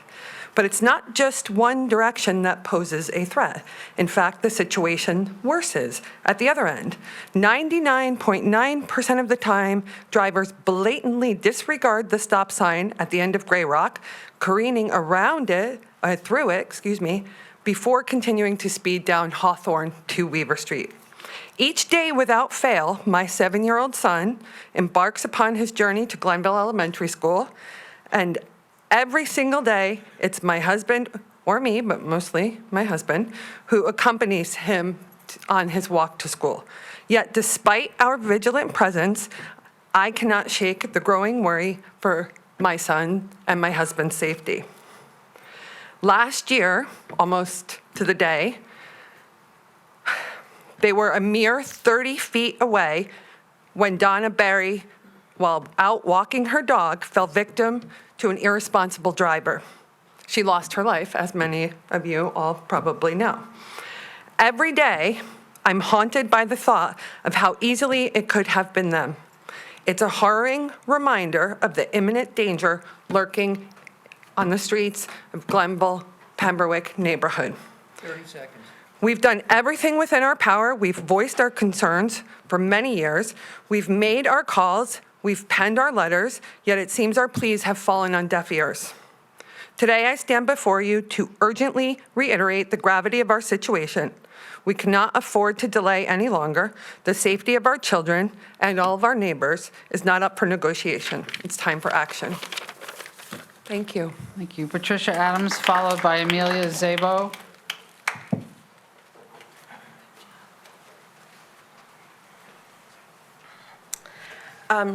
Good evening. My name is Patricia Adams. For the record, I was here at 6:30, submitted my request to speak at 6:35, just for the record. So, BET members, thank you for the opportunity to speak about an issue that is critical to the safety of Glenville and Pembroke residents, and that is the Glenville Road traffic corridor, which is one of the roads that's used to get to Glenville Elementary School. And this project has been 8 years in the making. Rather than summarizing my pedestrian experiences, I'd like to show you here 22 pages of Greenwich Police Department data of incidents that have happened in the Glenville Road corridor from January 2017, when this project was first started to begin work in terms of planning, through to March 21st today. 22 double-sided pages.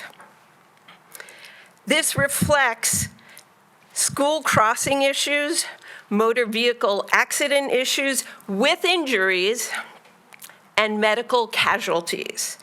The town owes it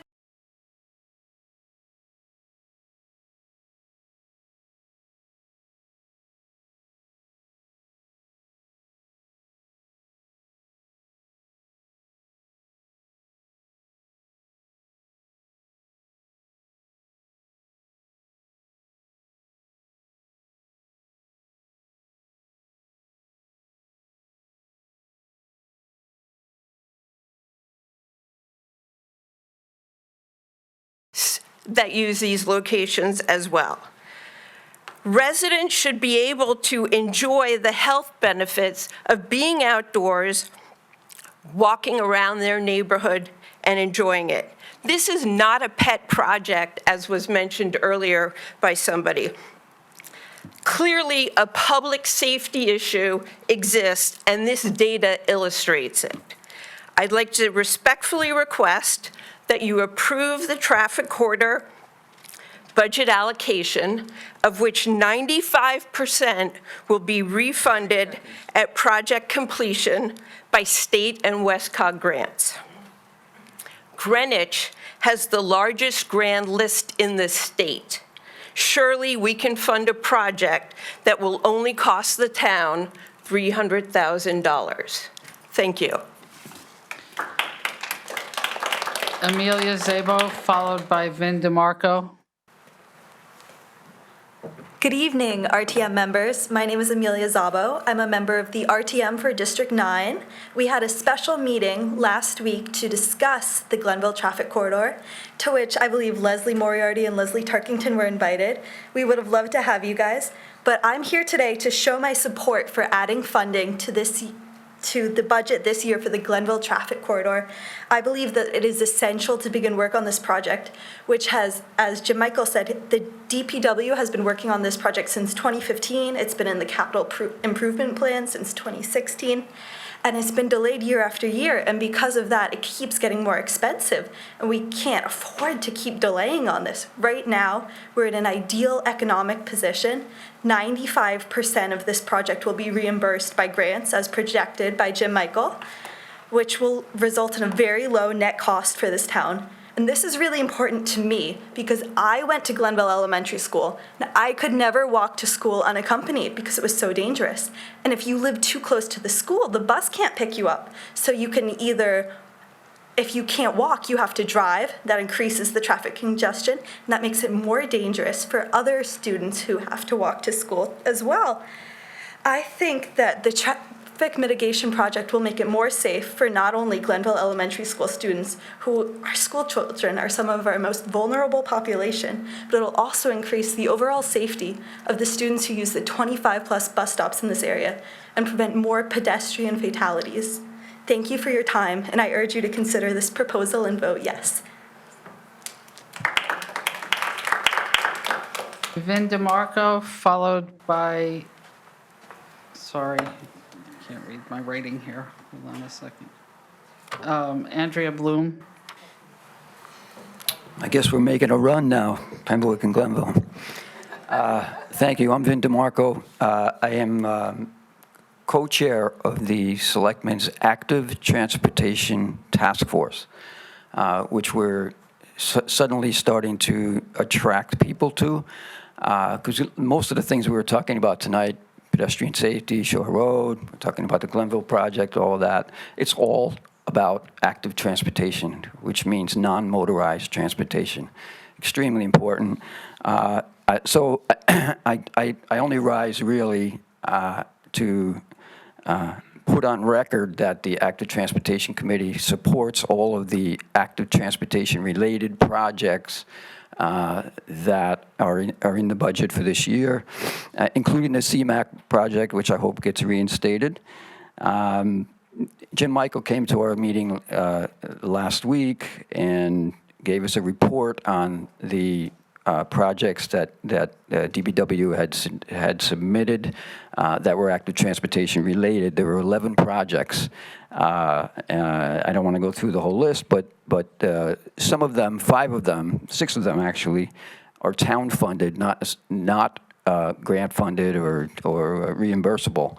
But they're nevertheless projects that need to be done, including that small sidewalk on Weaver Street, which, as you heard earlier, is extremely important for kids from that neighborhood to be able to walk safely down to school.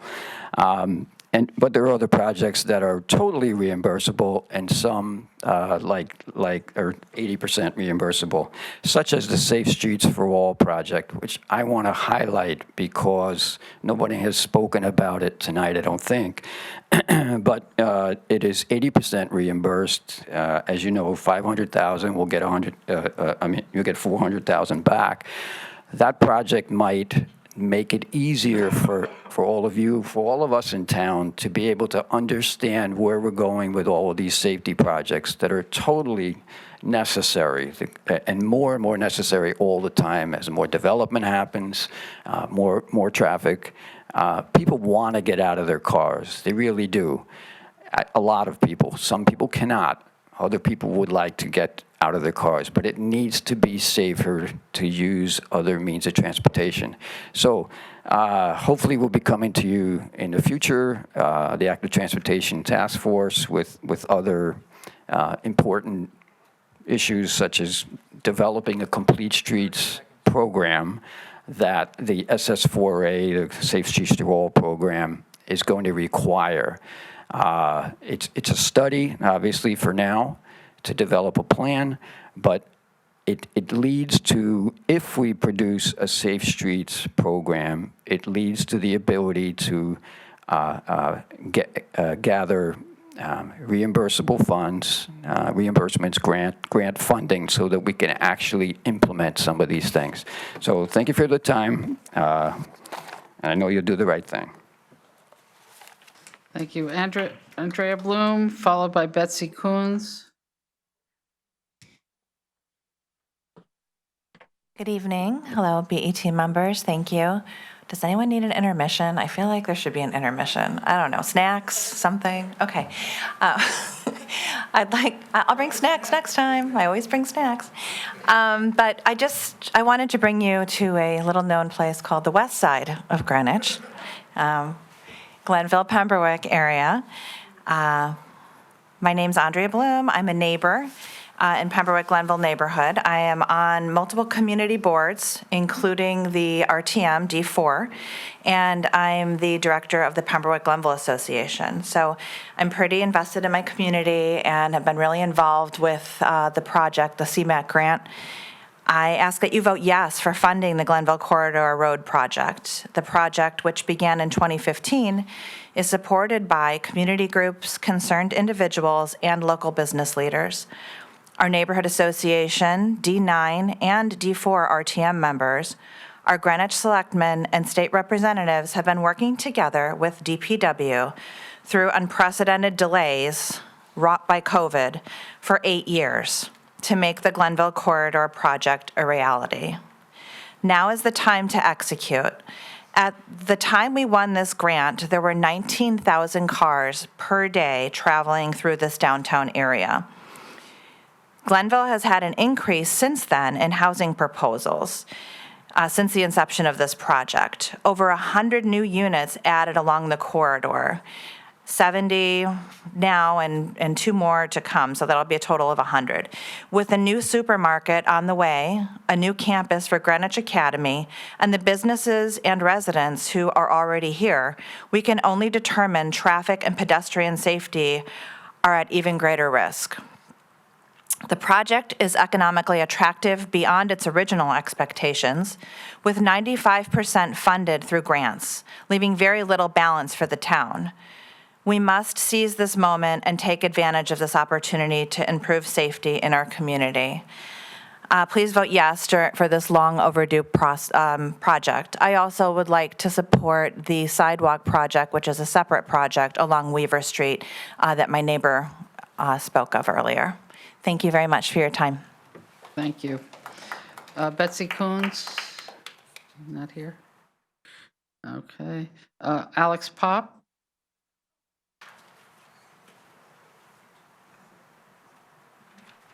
I must have got the word that the meeting started at 9 o'clock. There you go.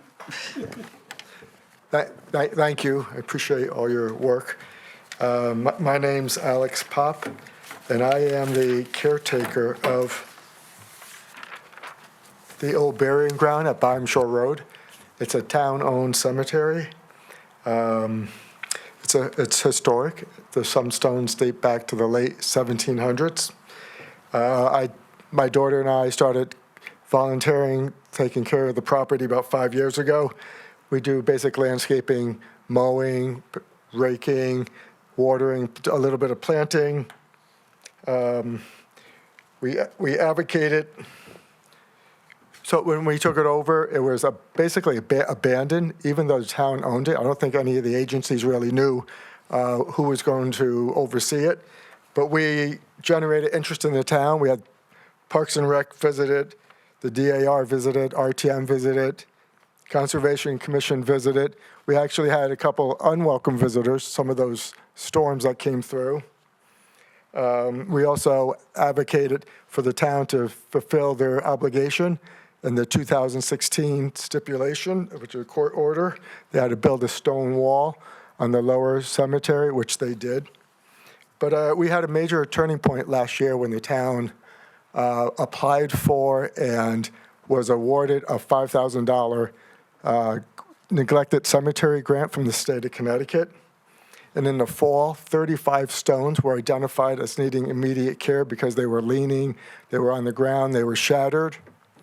And I'm happy to report that a week ago, we had a 14-stone restoration project started at the cemetery, and they're actually lifting some of the stones. So there was one stone, Elizabeth Forrester, she's been down for probably decades and decades. She was being swallowed by the ground, and the stone now stands, and she died in 1809. And another stone that's up is Pruella. She stands next to her husband. She's reunited, and he was an American Revolution soldier. So it's great to see. So I'm here to ask for $15,000 for the remaining 21 stones. And that would be great to see. You know, it's a town-owned property. My daughter and I have been volunteering down there for the last 5 years, but I thank you for everything. Thank you. Thank you. Joseph Kontorski, followed by Alexandra Stevens.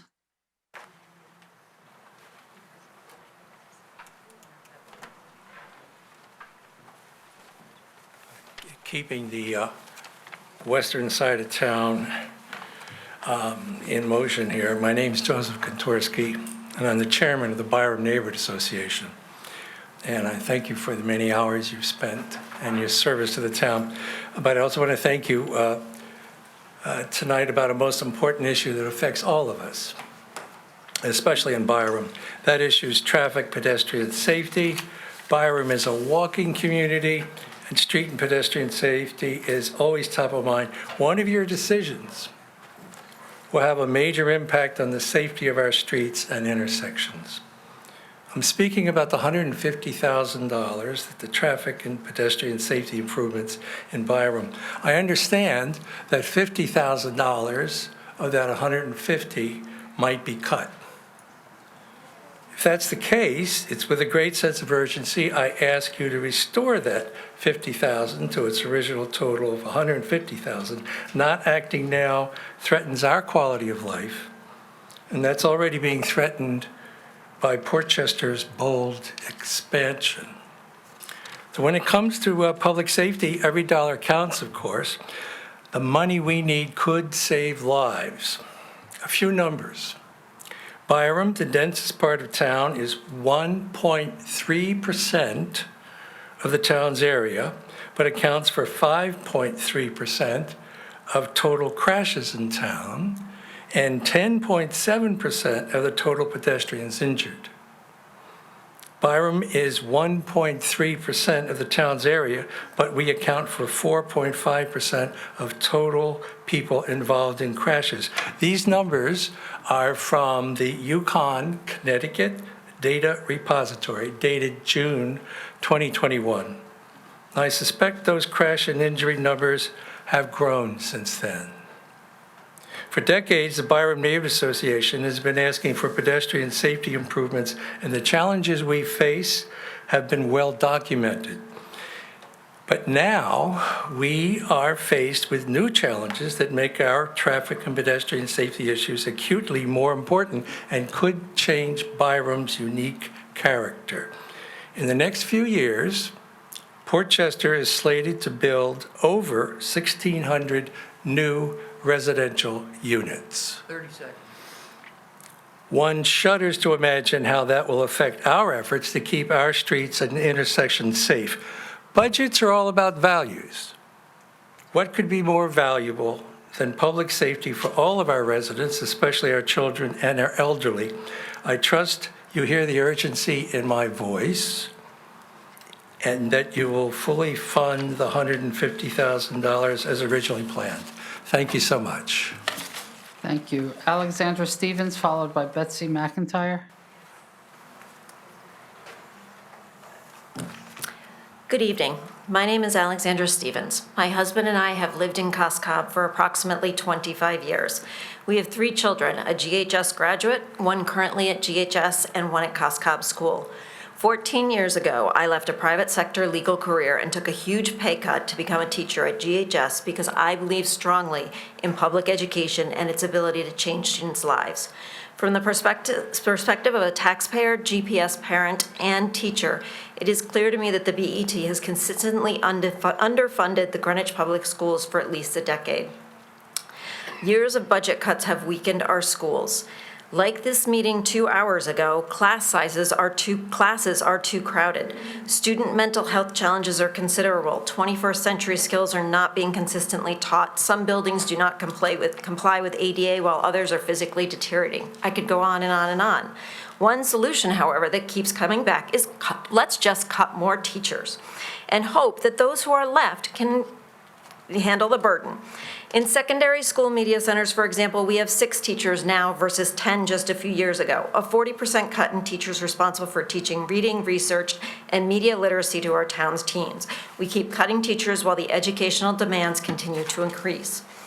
3 years ago, my colleagues and I were called heroes because we were one of the few districts in Connecticut in which students and teachers were in school, balancing remote students, COVID quarantines, and social distancing, all while trying to teach content and address students' mental health challenges made for an incredibly challenging year. You might think that most of us would look back on that year as the most challenging of our career. Ask people who have been teaching 30, 40 years. Was that the most challenging year? No, you would be wrong. Most teachers will tell you that each successive year has gotten worse due to the multitude of issues resulting in great part from the underfunding of our school. Your answer in this budget is a reduction of 10 secondary teachers on top of the teacher reductions in last year's budget. This budget before you does not adequately address the learning and mental health issues of our students. I, like you, live in one of the wealthiest towns in the country, but also a town with a higher needs population than almost all its peers. I watch Darien, New Canaan, Westport, towns that don't have the needs that Greenwich students have, increase their school budgets far more than we do. These districts have smaller class sizes, lower student-teacher ratios, more social workers and psychologists per student than Greenwich. So while Greenwich is eliminating jobs, these districts continue to hire our best and brightest. I have lost count as to how many of my amazing colleagues have gone to work in Westport, Fairfield, Darien, and New Canaan in the last 3 years. And I wonder why, in a town with the largest grand list in the state, $36.4 billion, that's billion with a B, just last year, not meeting the needs of its children year after year and after year.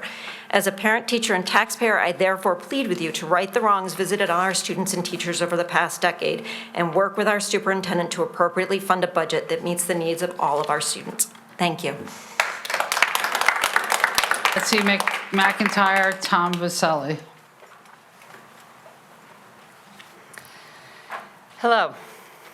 Although it is well past my bedtime, I'm here tonight as the co-president of the Riverside School PTA, full of energy, passion, and conviction to advocate for the renovation needs of the Riverside School. Riverside School is an amazing school. Our experienced teachers, who you heard from some of tonight, nurture the brightest of young minds. These kids filled the classrooms and hallways with creativity and youthful joy. Yet despite our teachers' unparalleled dedication, they are hindered by the substantial physical limitations of our current facilities. Limitations that also, for our children, are barriers to learning and safety.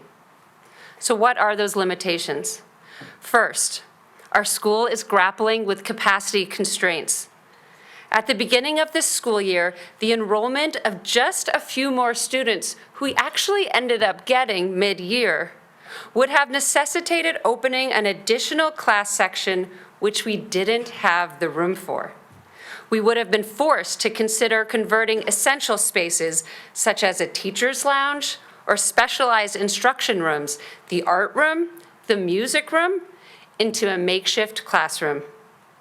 Even currently, as you've heard tonight, some classes are in entirely unsuitable locations, such as band practice in the vestibule outside the gymnasium. Our classrooms are physically among the smallest in the district, yet they accommodate some of the largest class sizes. Our cafeteria, as many of you saw in your building tour, our cafeteria and kitchen are wholly inadequate for the size of our large student body, leading to overcrowded lunch periods, and insufficient time for students to eat. Second, the lack of fire safety sprinklers places our children in a precarious position.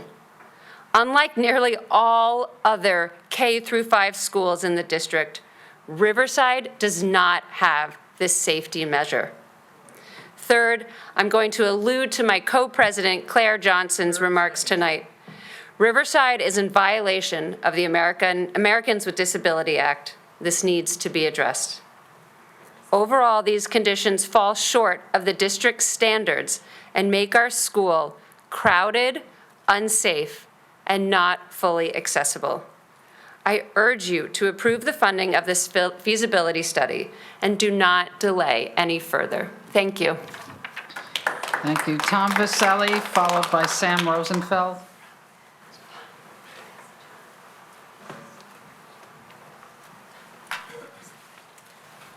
Hello, everybody.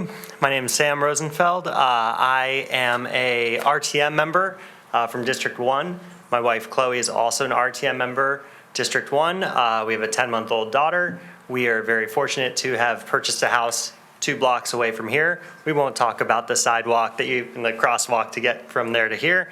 I actually don't want to talk about any specific crosswalk or any specific school.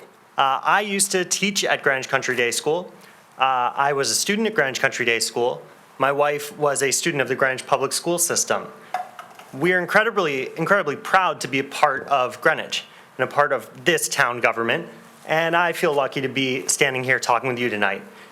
I can't quite imagine a parallel process where Greenwich Country Day School students would be asked to come up in front of the administration and beg year after year to fix the building.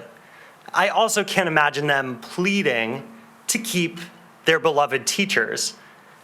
It feels unusual to be in this position because you don't want to scold. None of us are here to say boo to teachers. None of us are here to say you should tolerate flooding.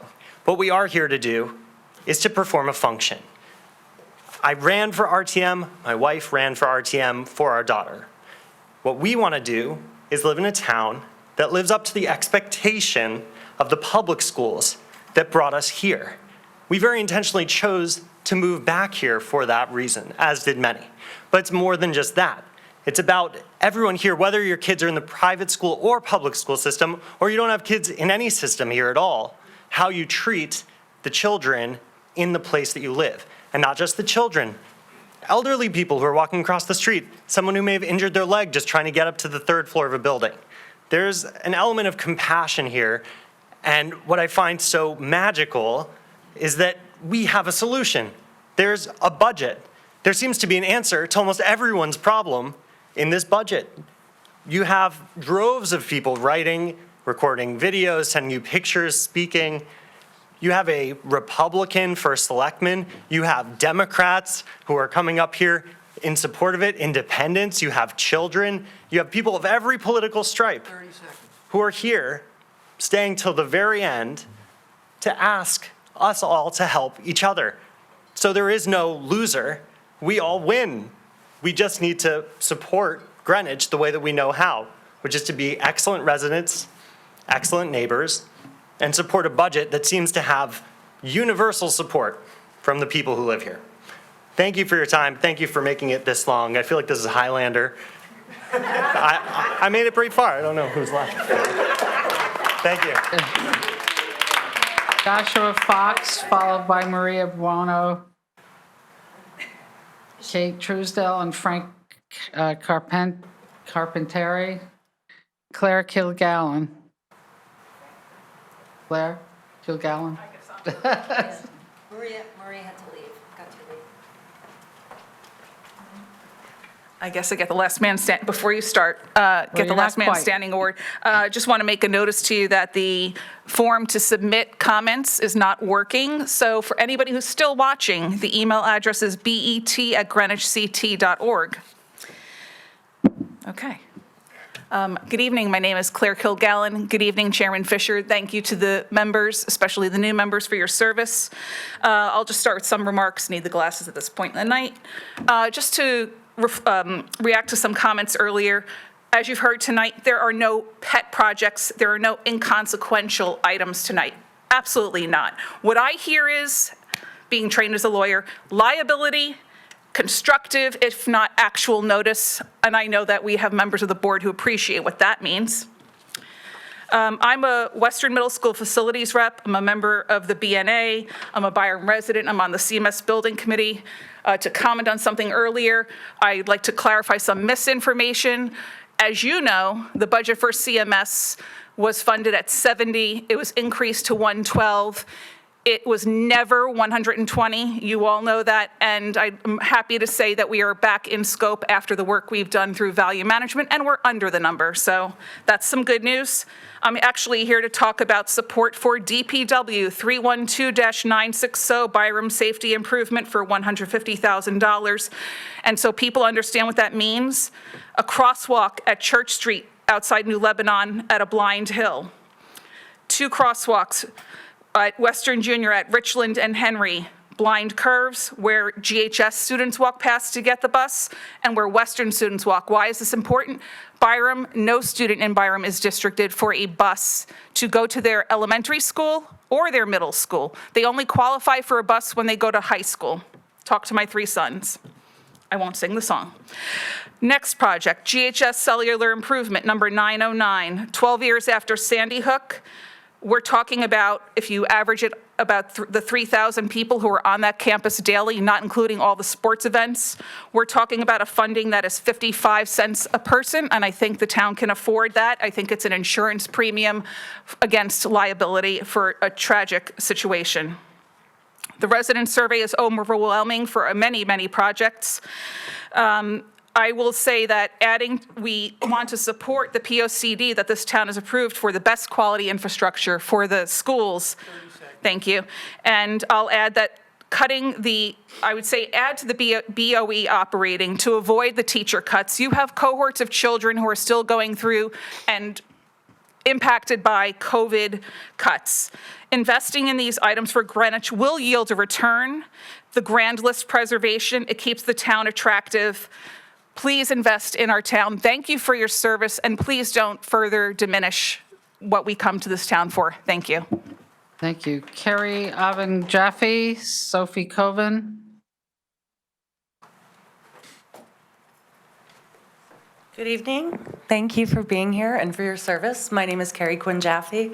I live at 140 Shore Road, right at the intersection of Sound Beach and Shore. And I'm here as a parent today. I'm here as a mother. I have a front row seat to what happens on Shore Road every day. To my right is the beautiful new project, the sidewalk to my right, and to my left is an accident waiting to happen every single day. I have lived here for 9 years. When I first moved here, my daughters were 7 and 9. I worried about them walking to school. I worried about them walking to see their friends. When they were at Eastern Middle School, I worried about them waiting for the bus. Now they're new drivers, and I worry about them sharing the road with pedestrians on a road that does not have the proper infrastructure for people and vehicles. All right, our last debater is here, so we're gonna get started. I'm gonna try and fly through this intro so we can get things going. Point is the gem of our town. It is not for Old Greenwich residents, it is for everyone. During the summer months, when Rocky Point Club is in action and everyone is going to the beach, there are hundreds of kids of all ages walking that road. Let's do something now before something unspeakable happens. The children who were here speaking earlier are the reason to do this. This is for our youth and the most vulnerable population of our town. Let's act now. Thank you. Thank you. Sophie Coven, followed by Greg Piccinino. Good evening, everyone. I'm Sophie Coven. I am a member of the Board of Ed, but I'm here tonight as a Riverside parent. This is my 12th consecutive year as a Riverside parent. My third kid is going through right now. He's a fourth grader. I wanted to keep this brief because it's really late now. So I'm just going to reference one statistic that was in the feasibility study that was done in 2018 that highlighted that Riverside is a school desperately in need of renovation. The functional capacity of the school, according to that report, is 383 students. The projected capacity was 465 at that time in 2018. We now have 477 students in the building, and the functional capacity is 383. So I think that speaks volumes of we need a feasibility study. We need to work on this. This is not something that is going to go away. And I just also, the other thing I want to point out is that the largest grade in the school right now is the kindergarten. So if that is the leading edge of enrollment projections for Riverside, which I suspect it is based on real estate transactions post-COVID, this is a crowding issue that is only going to be exacerbated in the years to come. And I can say Riverside is a fabulous school. My students have had a wonderful experience, and I know I had the pleasure of touring the building with some of the BET members this week. And it's a great school. The teachers are amazing, but it's really interfering with the children's education. And frankly, it's interfering with my son's experience this year in fourth grade because he has 27 children in his classroom right now, which is a very crowded classroom, and I think one of the most crowded classrooms actually in the district. So thank you very much. Please fully fund the feasibility study for Riverside School. I don't see Greg here, so. Rob Carter. My last? Nope, not quite. Can't say that you're the last man standing, sorry. All right. Hi, my name is Rob Carter. I'm a member of the RTM District 6, but I'm here speaking on my own behalf, father of two at Old Greenwich School, which brings me to my first topic, which you've heard before tonight. Please fully fund the Old Greenwich School renovations this year.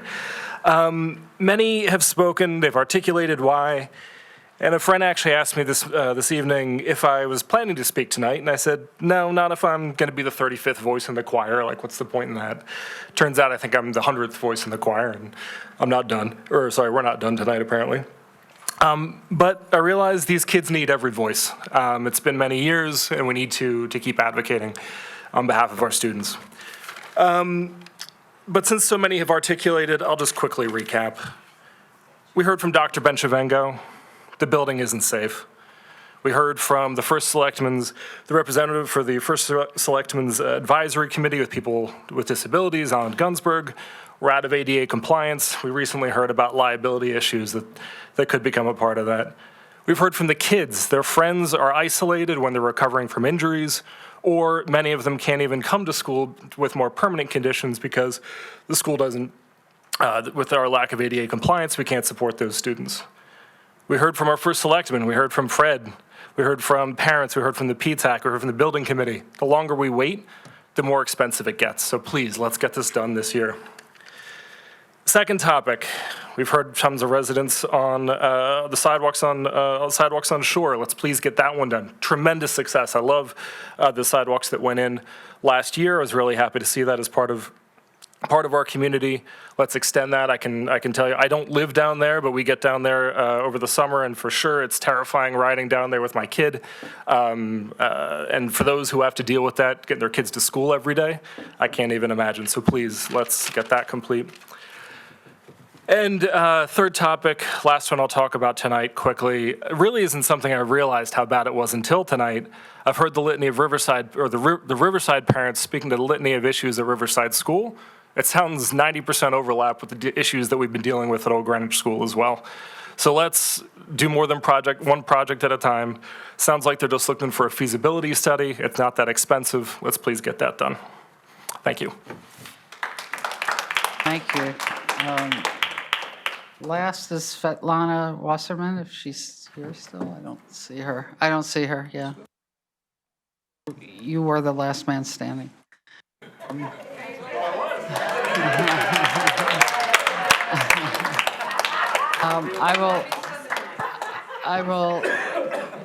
will make a motion to adjourn at 10:35. Do I have a second? All in favor? Aye. Thank you all.